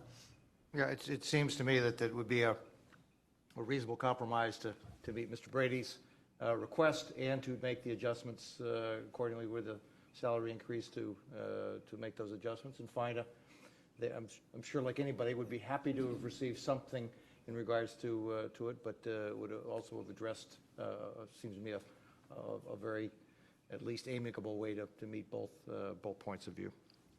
So, Mr. Sharon, a classic offset? Classic offset, is that what you're suggesting, perhaps? Any other comments? I'm sure there's going to be a lot of those coming from all over the front of the country. Okay. We'll continue on to the next item, and I'm going to move to item number 4, which is the inner ring suburb fund, and to call upon Ms. Simon to present that item. Thank you very much, Mr. Chair. I just wanted council to be aware that I've been working with the executive and the fiscal officer, Mr. Steen, with regard to creating a fund specifically for infrastructure needs and perhaps an economic development component, but essentially economic infrastructure for entering suburbs. And I am, and with the executive, going to wait until the end of the year to see where we are and to look at funding sources that we can creatively look at to provide for inner rings right now. And specifically, I'm looking to strengthen inner rings and to curb, if not reverse, urban sprawl tendencies, and to really enable communities that are looking to develop, bring in developers that have infrastructure needs can utilize this fund. So I'm going to be coming back to council with a more specific proposal joined by the executive probably at the beginning of the year in January. Okay, thank you. The next item we're going to move on to is, which is actually the second last item of the day, so we're making progress, is Councilwoman Yvonne Conwell's proposal, which she asked me to present, relating to council administrative assistants. And the proposal would provide one full-time administrative assistant for each council person at a cost of $497,000 per year. Council administrative assistants would do the following. Number one, assist council persons in organizing and running their offices, answering letters, phone calls, and emails, and assisting in maintaining their schedules. 2, assist with constituent services and neighborhood programs.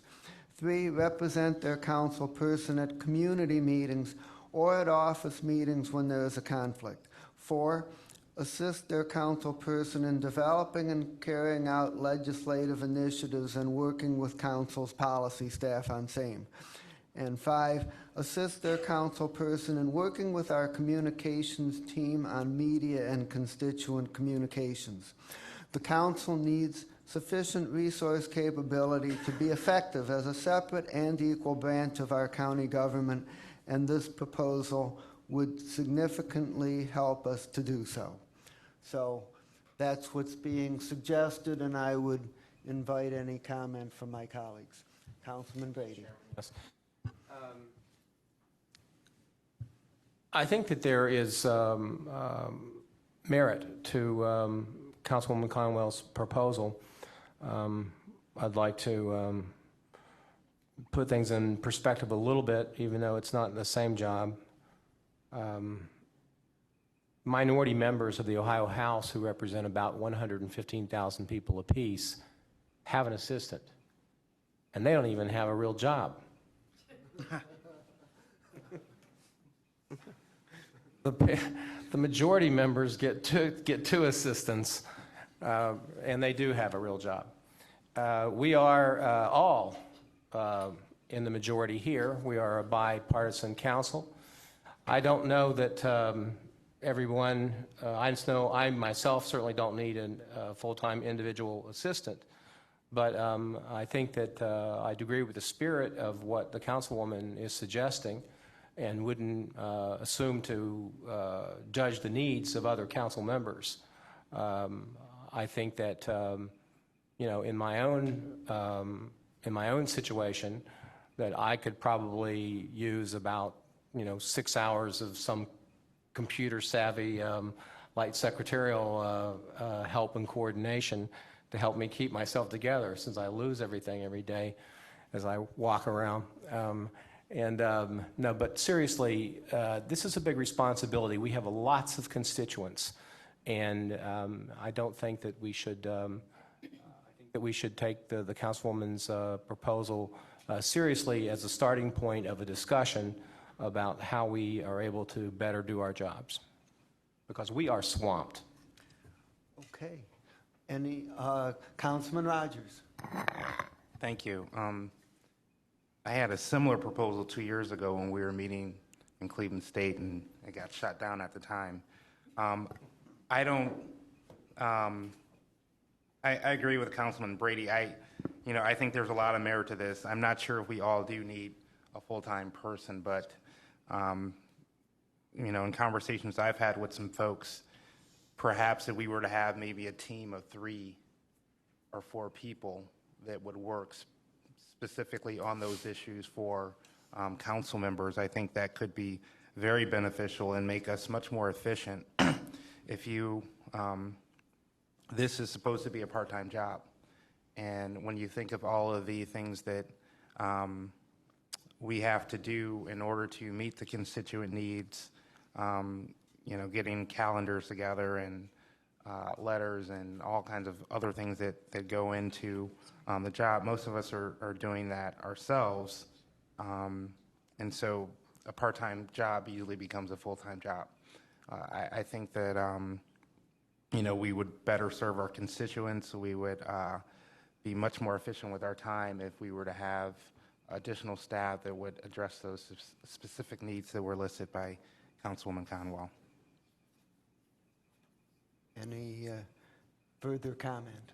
Mr. Chair, I understand the request, and I would love to have an assistant, because I have another job too, and it would be really helpful for me to have somebody full-time here. I rely heavily on our staff that we have, and they're able to meet the needs.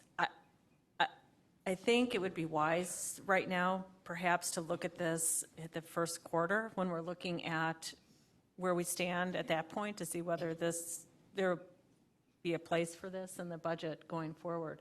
Maybe at the beginning, when I see the needs of the communities and the municipalities, and we're going to hear from the prosecutor. There's a lot of needs that we're going to be hearing about. So I would just reserve this perhaps to the first quarter of next year to see where we land. And I understand the request. I'm not good even at delegating, so that's probably my thing. So maybe this is my personal, but it's hard for me to do that when I see the needs of the rest of the communities and the people who are receiving health and human service. So I would prefer to wait to see where we land in the first quarter. Other comments? Councilman Jones. Personally, I think I could use some support in that respect. We all have a different level of needs. My district goes from the bulk of public housing to the inner ring suburbs. Garfield and Maple, I have a wide spectrum. My constituent calls might be a little different from others. An assistant certainly would help me to organize the office, to respond to the calls that I get. My calls are going to be different than a call in a Westlake or somewhere else in the outer ring suburbs. So it would help, and I think this is a good start to a conversation, and we see where it goes. And I would not be opposed to later in the year, or January, February, to follow up on this conversation. But I think it's an important conversation. Any more?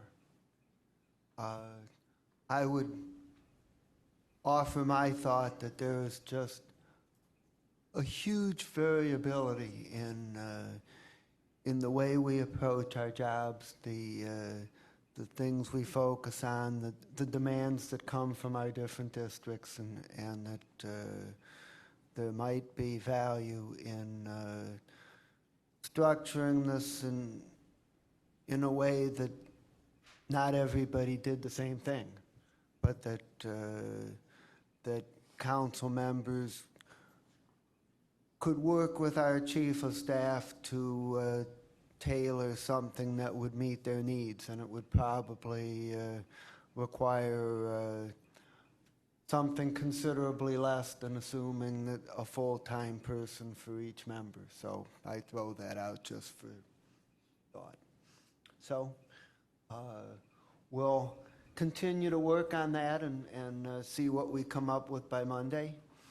And we'll go to the final item, which we've completed all the items that the council members had submitted, but we also need to deal with the proposals made by the county prosecutor.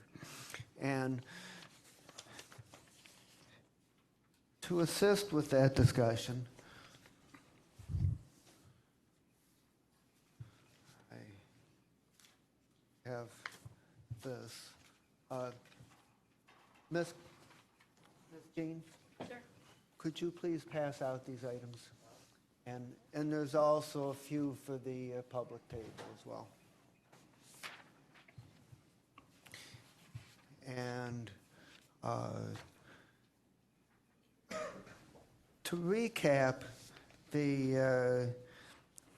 first of all, one of the items that the prosecutor proposed was a $45,000 correction to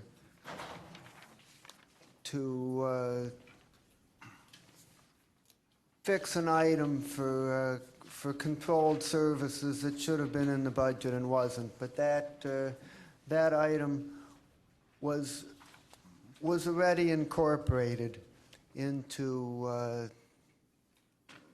the substitute resolution that we passed. Then the prosecutor also proposed $1.5 million as an estimate of the cost of implementing the Archer study, in which we studied both the prosecutor and the public defender around pay equity issues. And that study has been mostly completed, but the final results have not been yet issued. And I would also point out that of that $1.5 million number, about $700,000 of it would be needed to carry over into 2013 raises that were granted by the prosecutor's office approximately in September of 2012, but were not budgeted into 2013. Secondly, the prosecutor's office requested $442,058 for the cost of transferring the mortgage fraud unit from the prosecutor's office DTAC fund, which is the Delinquent Tax Assessment Fund, to the general fund. And the reason why this is necessary is that earlier in the year, the prosecutor's office used $5 million from the DTAC fund to take advantage of a matching funds opportunity to the state to create a total of $10 million in funds for demolition work needed throughout the county.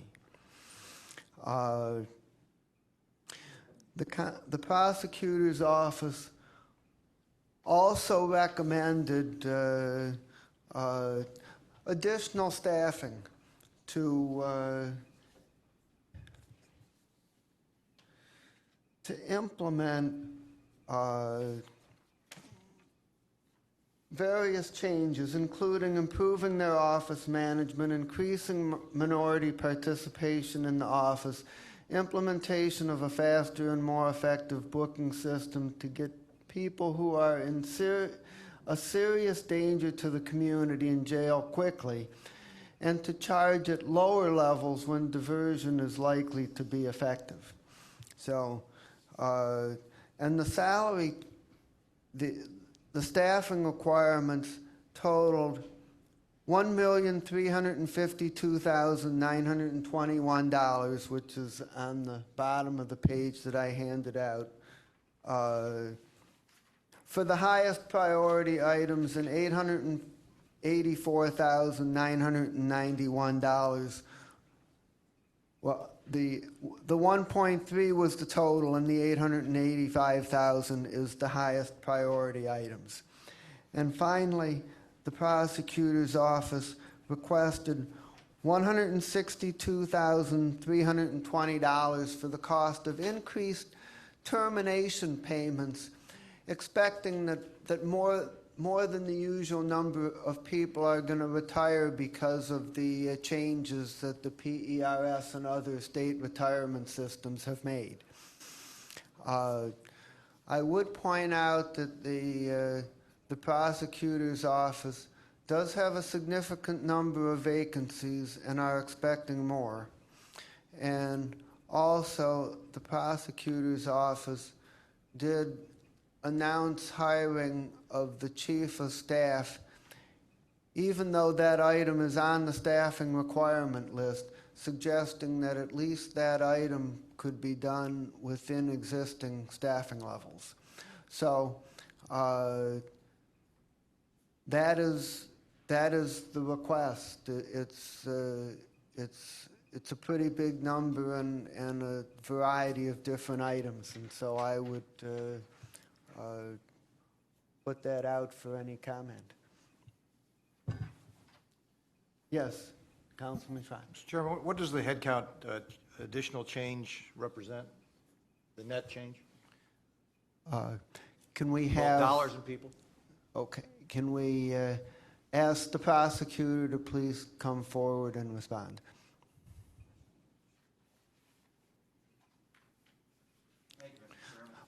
By the way, I want to say that I really appreciate both you and your staff being here to assist us at this meeting.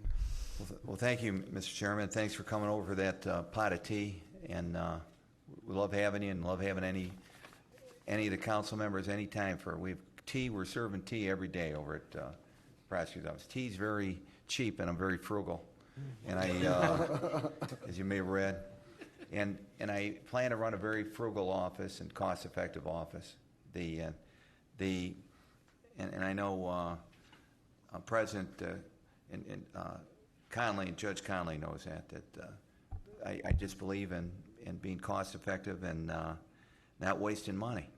And these increases we're seeking are not a waste of money. We're looking to create this more effective and efficient, accountable system where we are going to charge at a lower level than as these individuals come into our system, not charge at the maximum level. That'll reflect cost savings immediately because the assigned counsel, which accounts for 80% of the individuals in our jail and through our system, jail and bail, the cost of that indigent counsel will go down. The public defender, of course, is a fixed cost, and that's 35% of the defendants that they represent. But the remaining portion, that 80%, are paid by the taxpayers in essence. And we're going to do two things. We're going to charge them at a lower level, a more realistic level to what the ultimate plea or level of realistic guilt is or provable case is, so that when you pay the assigned counsel, you'll be paying them a lower amount. And we learned in 2005 when I approached the county and suggested the 1357 odd number docket going to the public defender, that it saved over $1 million per year in just that cost-effective measure. Because the plum cases were going to the assigned counsel and not to the able and effective public defender. So we saved over $1 million per year every year since now the public defender is handling these death penalty, murder cases, rape and felony 1 cases that we're paying at a higher rate for. So if we charge somebody a felony 5 instead of a felony 1 for that hypothetical bike theft from the attached garage, which is a realistic charge, instead of a felony 1, instead of paying over $1,000 to the assigned counsel, we're paying $400. There's $600 savings per case. And if we're not charging on the death penalty to the same extent, you'd see much larger savings.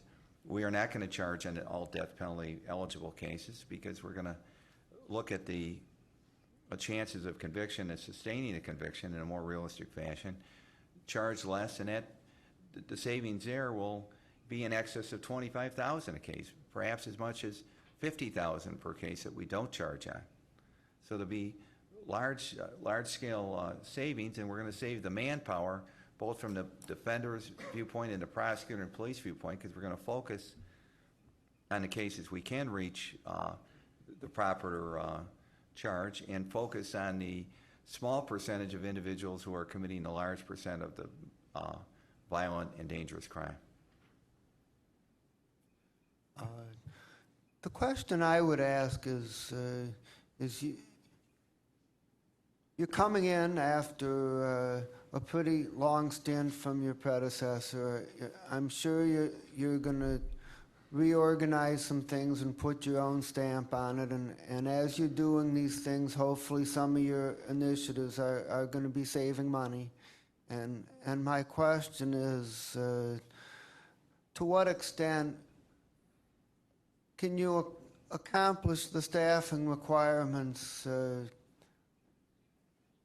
within the existing budget through reorganization and cost savings initiatives, and to what extent do you actually need this amount of money added to your budget? Our ask is to make the initial reform possible of the criminal justice system so we can front load, work with this plan that the executive and the sheriff and the Cleveland police have to create the central booking process, which is a highly effective system used all over the country, which will save us a great deal of money in jail costs, So I'm asking for some money up front to save money in the long run. I intend to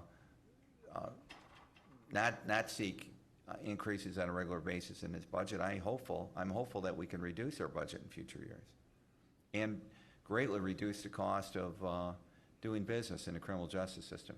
I've set publicly an aim to save $10 million in revenue and other savings this first year in 2013 by ensuring just simply court costs, fines, attorney fees are assessed and collected, and costs of prosecution, and other measures that will reduce the average stay in a county jail. So very measurable performance measures we're putting out there. They're objective. You'll be able to look at what the income from court costs, fines, attorney fees owed and collected that were collected in 2010 or 11 and compare them to 2013 very quickly. You can do it quarter by quarter. We'll see if we're making a difference. And you'll see the cost. We intend to drive the costs down considerably of the assigned counsel. And at the same time, I'm hopeful that we can even increase the payments to the assigned counsel fees, which haven't been raised in a long time. I'm not sure the number of years. I've lost track of the number of years. So we can keep the better ones and attract even better yet assigned counsel to the system. Other questions or comments?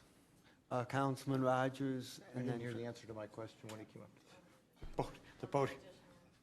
Yeah, my original follow question up was, yes, follow up. what is the increase in headcount, and what are the dollars that you are asking for if you go with scenario 1 and then scenario 2, which bottom of the page? Okay. Some of the headcount is ICAC, Internet Crimes Against Children, which I have the director of that, the chief of that program here, and the chief investigator to explain if there are any questions regarding that. There is an expiration of the grant that has paid for this services, so that is actually a continuation of that great program that's been going on, and Mr. Kiker can give us a 1-minute summary of what they've accomplished. Those are 5 of the they're replacements to the budget, but they're actually continuation of services already being performed by 5 individuals there now. So they're not new hires, actually. The new hires would consist of the chief of staff, a supervisor at the civil, which is we're hiring I am advertising for a new civil chief, and we're going to use part of the civil division to collect some of these costs and forfeitures and costs of investigations from the convicted criminals engaged in major crime, which I expect to pay for itself. We're raising the profile of the juvenile, which was a supervisor to a chief, so we can attract a high-quality juvenile leader, the past supervisor of that unit having retired, and the additional funding will help attract such a person, which has been a neglected area in our office and county. So those are largely the areas of expansion. And your current and the APA for the front loading, rather, too, on the central booking. Current head count in the prosecutor's office is how many? Approximately 207 APAs. Does that sound correct? And I. It's about 330 grand total, but that's without filling the positions that are vacant at this time. So with vacant positions, it's probably 338. I have not filled any position since I started 2 months ago, because I look at it as deficit spending. We're in the hole on that, on the budget right now, and I haven't filled any until we have the money to spend. Okay.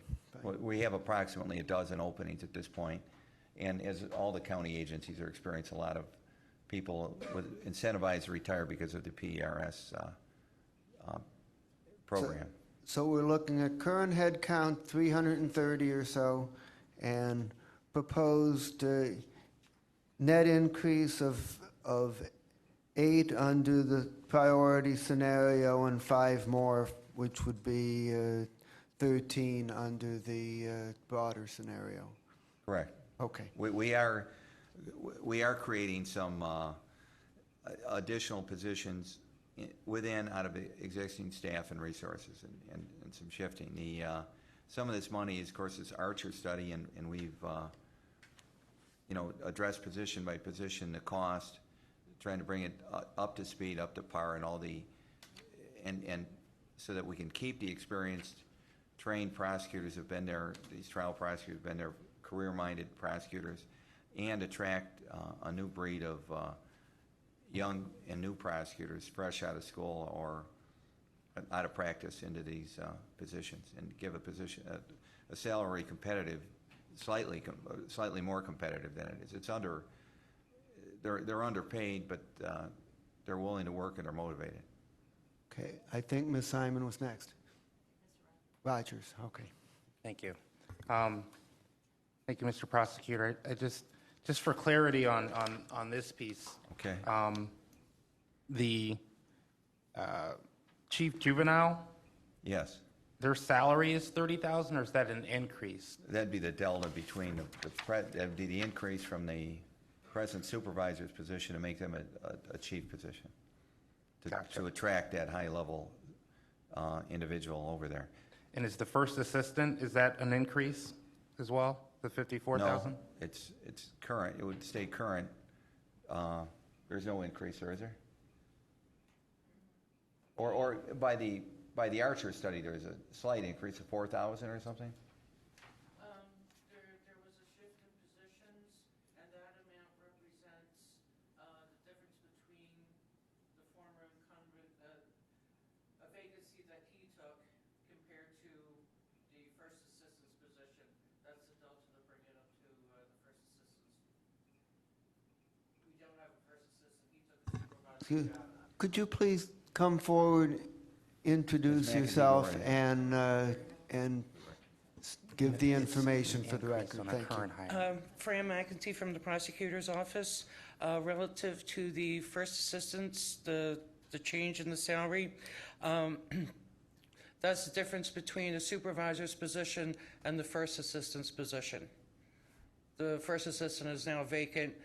The former first assistant took a supervisor's position. So that's the amount that would be required to bring that back up. There was a vacancy of a supervisor, and I placed the former first position in the supervisor position of the Region 2. Okay. Councilman Rogers. Yeah. So just so I'm clear, is the first assistant's salary $54,200, or is that an additional cost? That's additional cost. What's their overall salary? $135. Okay, thank you.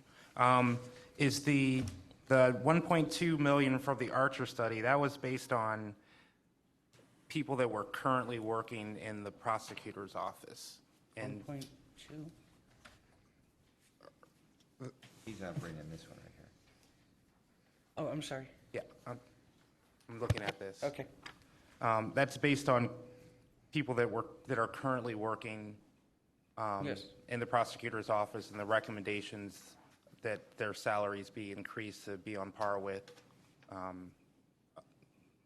what they should be getting paid in comparison to similar workers in other areas. And that is an estimate based on the information that we've received to date. The study is not final. Okay. And does the Archer study take into account the changes that the prosecutor is suggesting making to his staff, and perhaps reductions or additions? Or so is everyone who's listed right now under the Archer study? I understand it's still pending, but the overall recommendation is that, currently, if people are in their position now, and at the end of the year or next year, they're still going to be in those positions. That's based on just the facts on the ground right now. Yes. So have you guys looked at if there's any differences based on, you're going to be changing some positions, some people are going to be leaving? I'm trying to get at, do you think you're going to need that full 1.2 in order to really meet the needs of the office? That is realistic because we do take into consideration when employees are retiring that there's that domino effect where you could be replacing a $75,000 salary with a $52,000 salary. We do take that into consideration. Okay. The ICAC, Okay, yes. that was formerly grant funded, all of those positions, all 7? Yes, there are 2 ICAC grants. We have one that is an ongoing and is continued from year to year. The recovery grant was separate and distinct from the original. And yes, there were 7 people on the payroll. They would lose 2 of them. What they would like to do is keep the forensic expertise that was developed under the grant. And perhaps I'd have Mr. Kiker come up, the chief prosecutor from that ICAC unit, if that would be permissible, Mr. Chairman. I'm fine with that explanation. That Okay. sounds reasonable.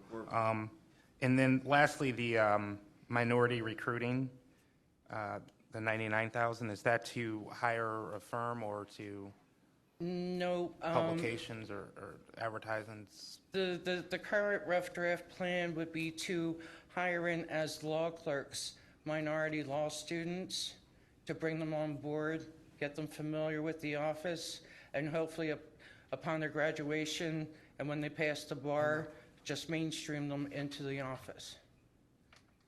Okay, thank you, Mr. Chairman. It's a recruiting method in a very competitive field. And we want to take advantage of the 2 local or 3 local law schools. I consider Akron a local.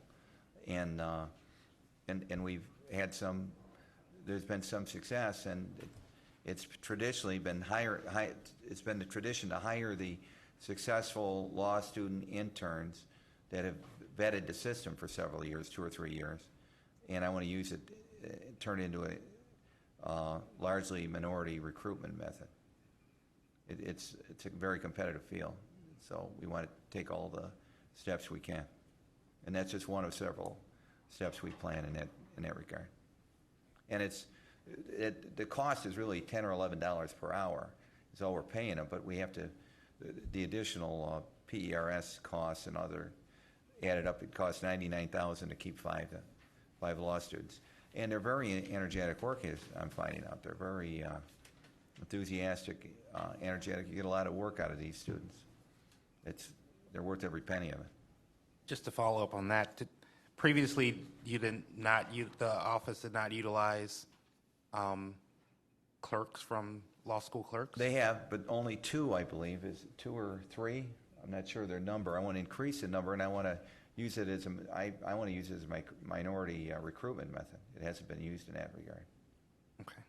So are you suggesting that you'd go from 2 to 5 and all 5 would be minority, or? Yes. Or 5 of the 7, 5 perhaps. of 7.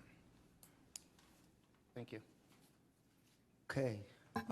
Councilman Gallagher. I'm sorry, I've been waiting. I'm sorry. Thank you. Ms. Simon. Do you have a policy about prosecutors working outside of their prosecutor role in private practice? Yes, we're rewriting a new handbook with all these policies being spelled out. We've made a number of changes. Prosecutors will be able to have some limited outside income. I'm going back to the practice when I was a prosecutor 30 years ago. We had, if we were going to do a probate case or do a will or something, if we weren't charging, it was a relative, which happened most of the time. You know, we didn't have to report it, or we just list it, and you have to closely report any hours, any income to a supervisor, and in writing, so that there's reviewed and approved so there's no possible conflict. Most prosecutors, in my experience, have not engaged in a private practice, but and over 50% of the private practice has been relatives, schools, churches, volunteer-type legal advice that we would approve if there was no conflict with their position. But if they could, help pay for their kids' tuition or something on the side with a car accident case or reviewing a contract or working for a company or a private individual for, a 10-hour week or something, it's acceptable to us. Mr. Chair, to the prosecutor, so these prosecutors, you're asking for new hires, a raise, and on county time, they'll be able to do additional work. No, they would It's not on be able to county do anything time. at county time. I'm sorry, necessarily it is, because if They would have to they're use a engaged in a vacation personal. day. Pardon me? We were very strict about it in the past. If you had any legal work to do, you had to apply to do it on a certain day. You had to get permission from your supervisor in advance. And if in a rare instance there'd be a court appearance, there'd have to be an approval, and unlikely to be approved, they'd have to get co-counsel to do that. There would not be any county time work. In my day in the prosecutor's office, I can't think of a single conflict that took place or anyone who made any substantial income from a side practice. Okay, I'm very concerned about that, and the cost savings involved from the depletion of using the assigned counsel, and that cost savings should be going to the public defender. If the public defender is going to be taking over more of the work. Well, I hope they do. I don't know. We were inviting the public defender to do more work, and I hope they do. Well, they're going to need. They've done a lot more work since 2005 when I had them assigned, when I changed the system so that they could get major trials. Before they were considered political plums, major trials did not generally go to the public defender. Since that rule change where any docket number ending in those odd numbers goes to the public defender, they've gotten a lot more work. Taxpayers gotten a lot of benefit from a great service from the public defenders. I guess the point is if there's going to be cost savings from not using assigned counsel as part of your reform, then I'm not clear why we're budgeting more money toward this process. Well, you've got to spend money to save money. We're going to have to do some renovations here at the third floor to do this. Well, the specific question is about assigned counsel reduction. Why is that going to cost you money? It's going to cost the public defender money to assume more cases. That's what I'm focusing on. Why do you need money to do that? Right now, there is no front-load analysis of a case. The traditional system in Cuyahoga County has been to analyze the case after it goes through the system a month later. Then we sit down, we look at the background of the offender, we look at the facts of the case, we look at what threat, if any, that the individual poses to the community, and we assess a month or so later. I want to assess right when they come in. And I want to give the opportunity to plead the case out, nolly the case, divert the case to mental health, do all those things right away, and rather than a month or 2 months or 3 months later. If we do that within the first week and our hours, we protect the innocent, and we focus on the habitual violent offenders like a Sowell who came through the system unnoticed and went out and wreaked havoc and caused great damage to the community, including economic damage to our reputation. I'm sorry, Mr. Chair, to the prosecutor. I was asking specifically first about the assigned counsel. If there's anticipated cost savings there, it's my position that we should wait to see what the cost savings is from that and see how significant those savings are, and before we allocate all of the asking of the prosecutor. And I want this council as well to know that this reform comes with opposition. It comes from opposition from those concerned about a reduction in due process by expediting things on the front end. So before council makes a decision on this reform, I think it's really important that they hear from the public defender and defense bar, because they have a position on this. And I think we need to hear both sides before we as a council just go ahead and give everything to this reform before we hear from all aspects of this. So I'm asking if we can put the brakes on this before. I think it's really important to hear from that different perspectives on this, that just automatically giving this amount of money. We have an Archer study. Certainly we need to look at that and maybe wait till it's done. But definitely hear about some other perspectives on this reform, because not everybody believes that it's great as some would say. And I just think it's important to hear both sides. I And agree. It is important to hear from both sides. There is some opposition. I think it's misplaced. Some people who have been benefiting from the assigned counsel system, which has basically been used as a patronage system, are certainly opposed to it. I can mention people who made over $1 million on the assigned counsel system. A lot of it is money wasted, and all we're talking about is giving people an opportunity. I want them to have an attorney right away, not a month later or 2 weeks later, or 2 months later was our tradition, so they have an option that doesn't exist and hasn't existed before this reform. So they can seek mental health counseling, seek a NALI, seek a lower bond, get out of jail, go back to their job. I want to remove these lower level cases and wrongly charge or overcharge cases as soon as possible. That's an option they don't have now when they don't have an attorney. Nothing can happen until they have an attorney. So we are vigorously trying to get them an attorney early, everyone. And it is opposed. It's amazing that it's opposed. To me, it's astonishing that it's opposed. Normally this effort is led by to get counsel early in a case is led by the defense bar and the public defender, not so in this county. Okay, I would like to call on the Chairman of Public Safety, Councilman Gallagher. Mr. McGinney, the central booking front loading, is that based on the third floor being finished? Yes, the whole process will take up to 9 months so we were told complete. that. So this wouldn't have to be implemented at least for 9 months. Well, they're hoping to start on January 1st and increase till we have all Cleveland cases processing through the county by September, and maybe earlier if the process is successful. So we're Our prosecutors would be processing city offenders also? Yes, the county will, but not our prosecutors. The city prosecutors will process their own cases. Instead of waiting, a week or a month to analyze the case, we want to be there when they come in and not overcharge the case, correctly identify the type of individual it is, what danger they impose, and make a decision right there with the city or county prosecutor which way the case will go. It may read like a felony, like the hypothetical with the bike out of the attached garage, but if that individual has no prior record or minimal prior record, and it could be a felony one by statute if you play the game, charge it at the highest level. I would prefer not charge him with a felony at all. If he's 18 and has minimal prior record, charge him with a misdemeanor, and maybe even divert that if it's his first offense. It would seem to me that what is absolutely necessary for the prosecutor's office to move forward would be items 1, 2, 8, and 9, with discussion on 3 through 7,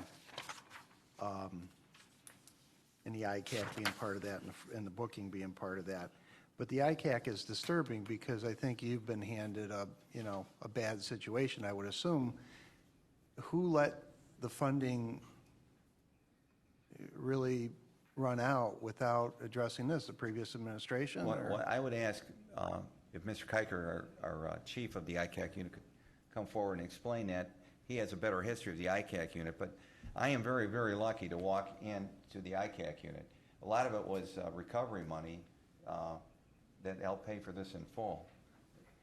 And I know some of the folks that worked over there, and they're getting some bad people off the street.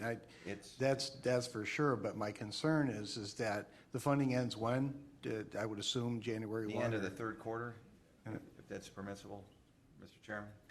Yes, please directly focus on the status of the money. Yes, Brett Kiker. I'm an assistant county prosecutor in the county. I am the statewide director of the Internet Crimes Against Children Task Force. With respect to your question, Currently, we have 13 full-time employees funded under 2 different grants.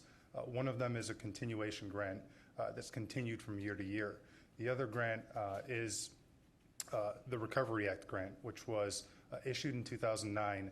And with that grant, we were able to employ a certain number of other individuals.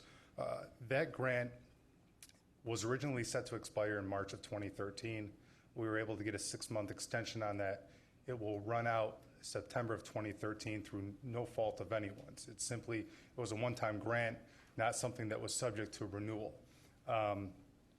With that grant expiring, we are losing 7 individuals, individuals who have received a significant amount of training. We're talking about hundreds of hours, and not only in investigations, but also in computer forensics.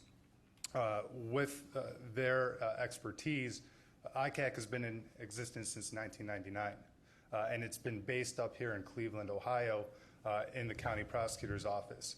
There are 65 ICACs located throughout the nation. Ohio happens to only have one, which again is located up here and has been so since its existence.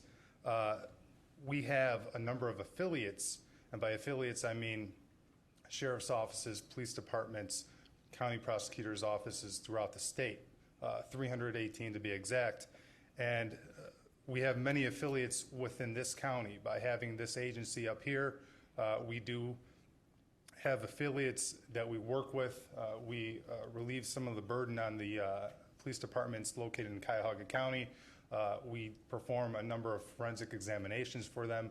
We assist them in these technology-driven cases, and that's the real advantage to these 7 investigators or forensic examiners that we're going to be losing.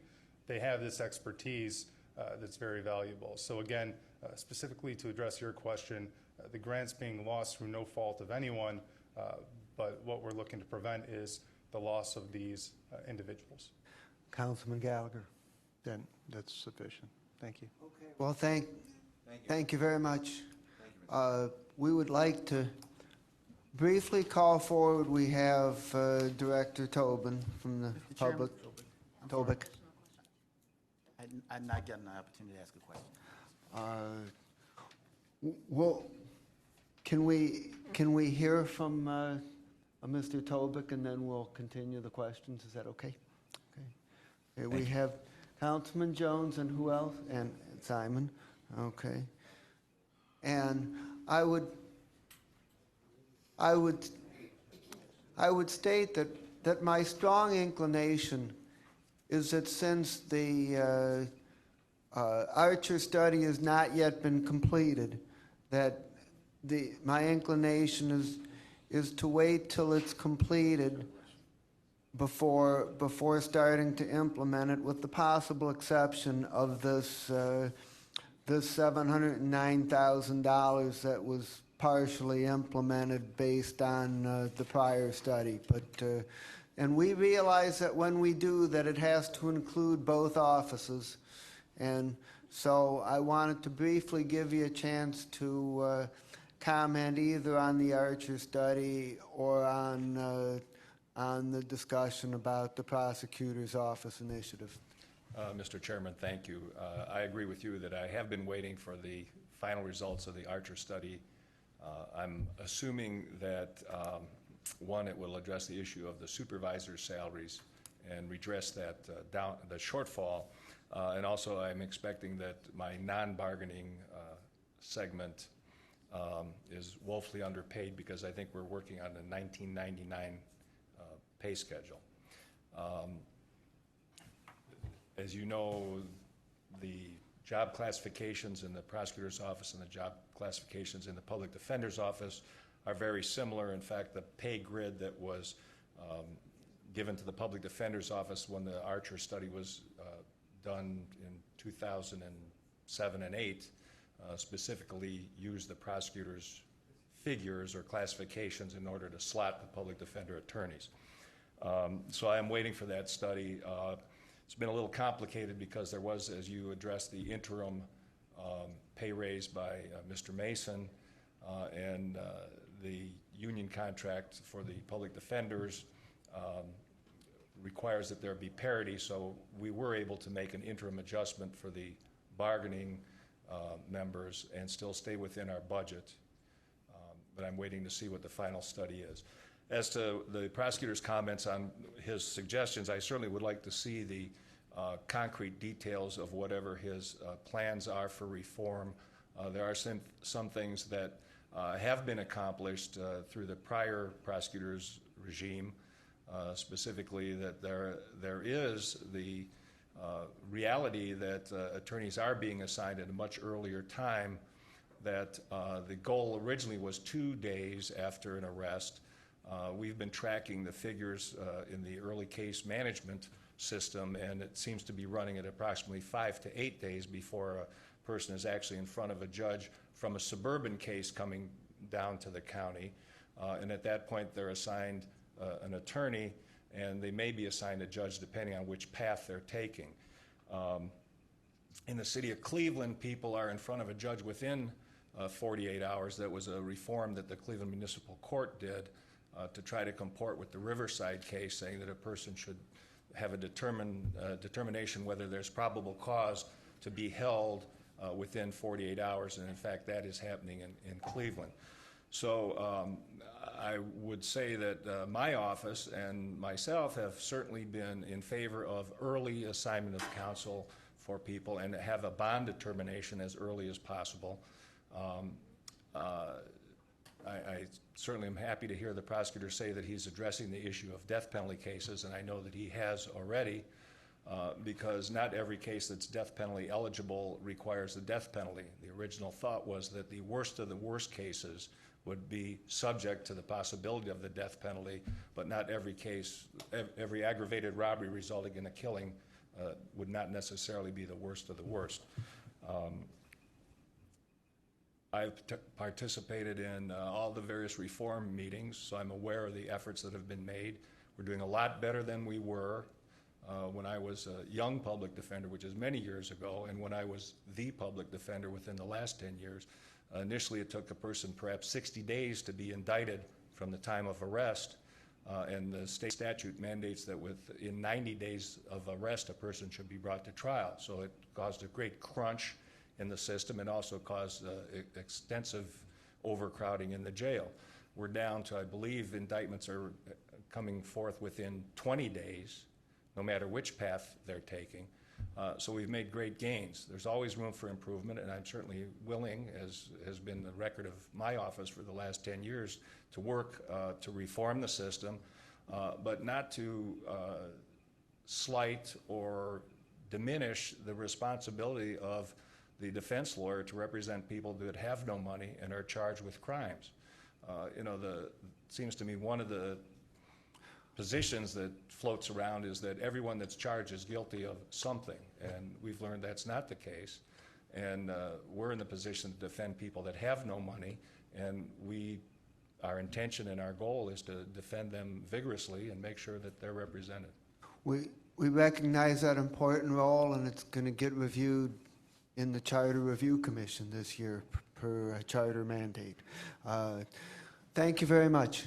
And Mr. Chairman, I would just say, though, that was not a campaign speech, because I hope I never, or any public defender, has to run for election. Okay. Thank you. Councilman Jones and then Simon. Mr. Toby, do you have an estimate on how much the Archer study results will be for your office?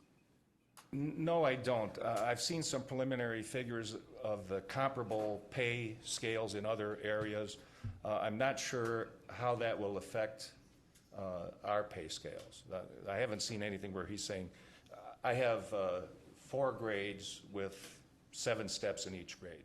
So I'm not sure whether the individual steps will be adjusted or whether the scale will go out at the top.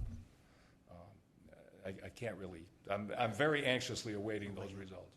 Okay. Okay. Ms. Simon? Thank you, Mr. Just quickly, not of Mr. Tobik, I want a clarification on the raises that were given. When you opened up your comments about the request for money, there was raises given in September at the prosecutor's office. Was this done by Prosecutor Mason before he left? Yes, this is the first item. It amounts to $709,178. So was it consistent with the Archer study? It was the implementation, just to be clear, that when you said raises, that had to do with the implementation of Archer. Okay. It says, in 2012, partial increases were given to APAs whose pay was not at the minimum entry pay level based on the prior 2006 salary survey. So it was a step in dealing with this. And this money was not carried over into the 2013 budget. So if the prosecutor is to continue that salary adjustment, we would have to provide money in the budget. And the public defender has non-union salary that need to be commensurate with this raise, consistent with the Archer study, Through correct? the chair to the council member, yes, and that really is the focus of the Archer study specifically for the public defender's office, but the attorneys are in parity with the prosecutor's attorneys. Okay. Thank you very much. Thank you. Any other comments? Mr. Chairman, Yes. back for our prosecutor.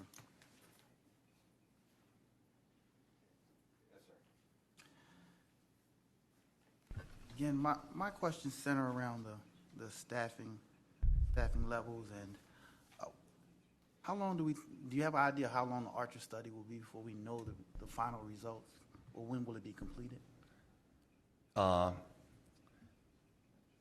He hoped by the end of the year, if I understood the last meeting, Bob. That's the impression I got. He had, Mr. Battaglia was he's working very hard. He interviewed everyone in our office to put a classification on him.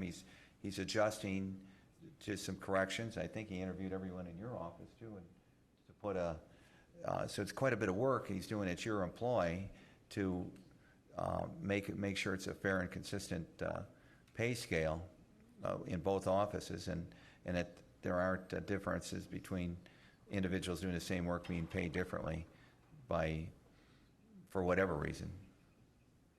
And we're hoping it's done by mid-December and at the end of the year at the latest. Okay. Since this council put the funding for this Archer study, my thought is I'm leaning somewhat towards what the results of this study gives us, especially regarding your staffing levels, and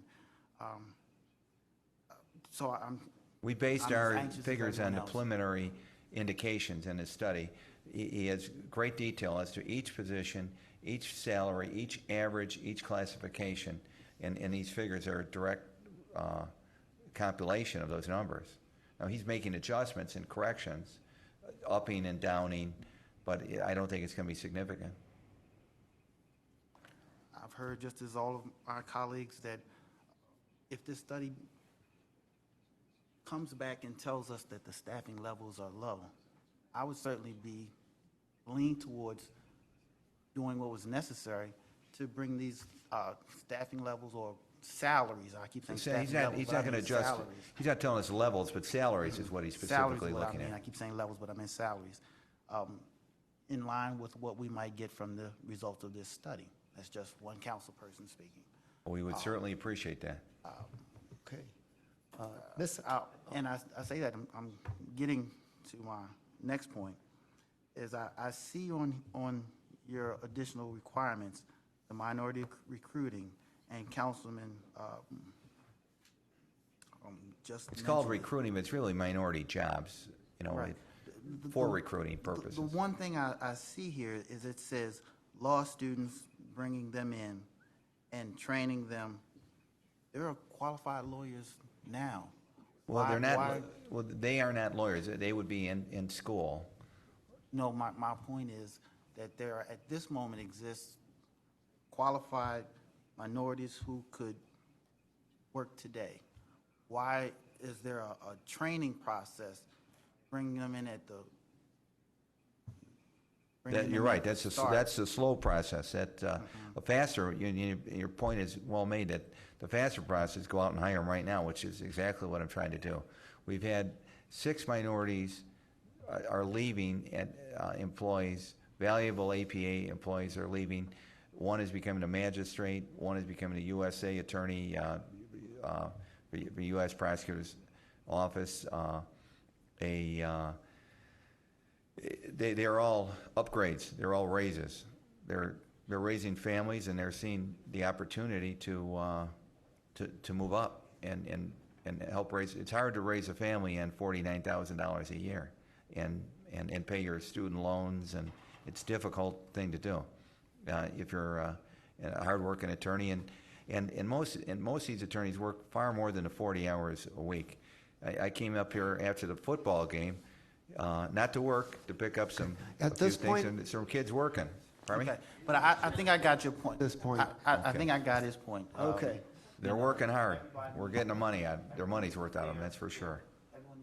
Fair wage. Okay. That's And what we're you're gonna saying. get- So, We're gonna get some since more our time minorities. is short, let me say this. If the study says that there are certain salary amounts that are appropriate, and we're able to provide this funding, then it doesn't make sense to me to start minorities in at a lower level when we're talking about creating the appropriate dollar amounts. It makes no sense to me to have to do that. They, like the larger community at large, who also has to feed their family. Sure. They should be able to, there should not have to be a slow process based on salary amounts. I agree. If we are discussing finding the right salary amounts for the department. Thank you. I fully agree with that. Okay. Okay, Mr. Chair, Ms. just- Simon. thank you so much. Just quickly, I'm in accord with Councilman Gallagher about what's before us. The most immediate issues that we need to address are 1, 2, 8, 9, and I just want to know, since we passed land bank DTAC, when they're receiving more money now from us with the funding mechanism, is there a way that the land bank can transfer this money back to the prosecutors to have the surplus that they need? Number 8, and I don't need an answer now, but why does it have to come from the general fund? When we increase the amount of the funding to the land bank, why can't that money go back from the land bank to the prosecutor's office to sit here and comply with the ORC 20% operating reserve? We'll work with budget and management on that. Okay. Anything else? Okay, well, we've had a good hearing. We'll take all this into account and try to come up with some solutions by Monday. And at this point, any miscellaneous business? Anybody signed in for public comment? No, Mr. Chair. Is there a motion to adjourn? All those in favor say aye. Aye. The council meeting will start at 5 o'clock. We have enough time for a little bit of a break.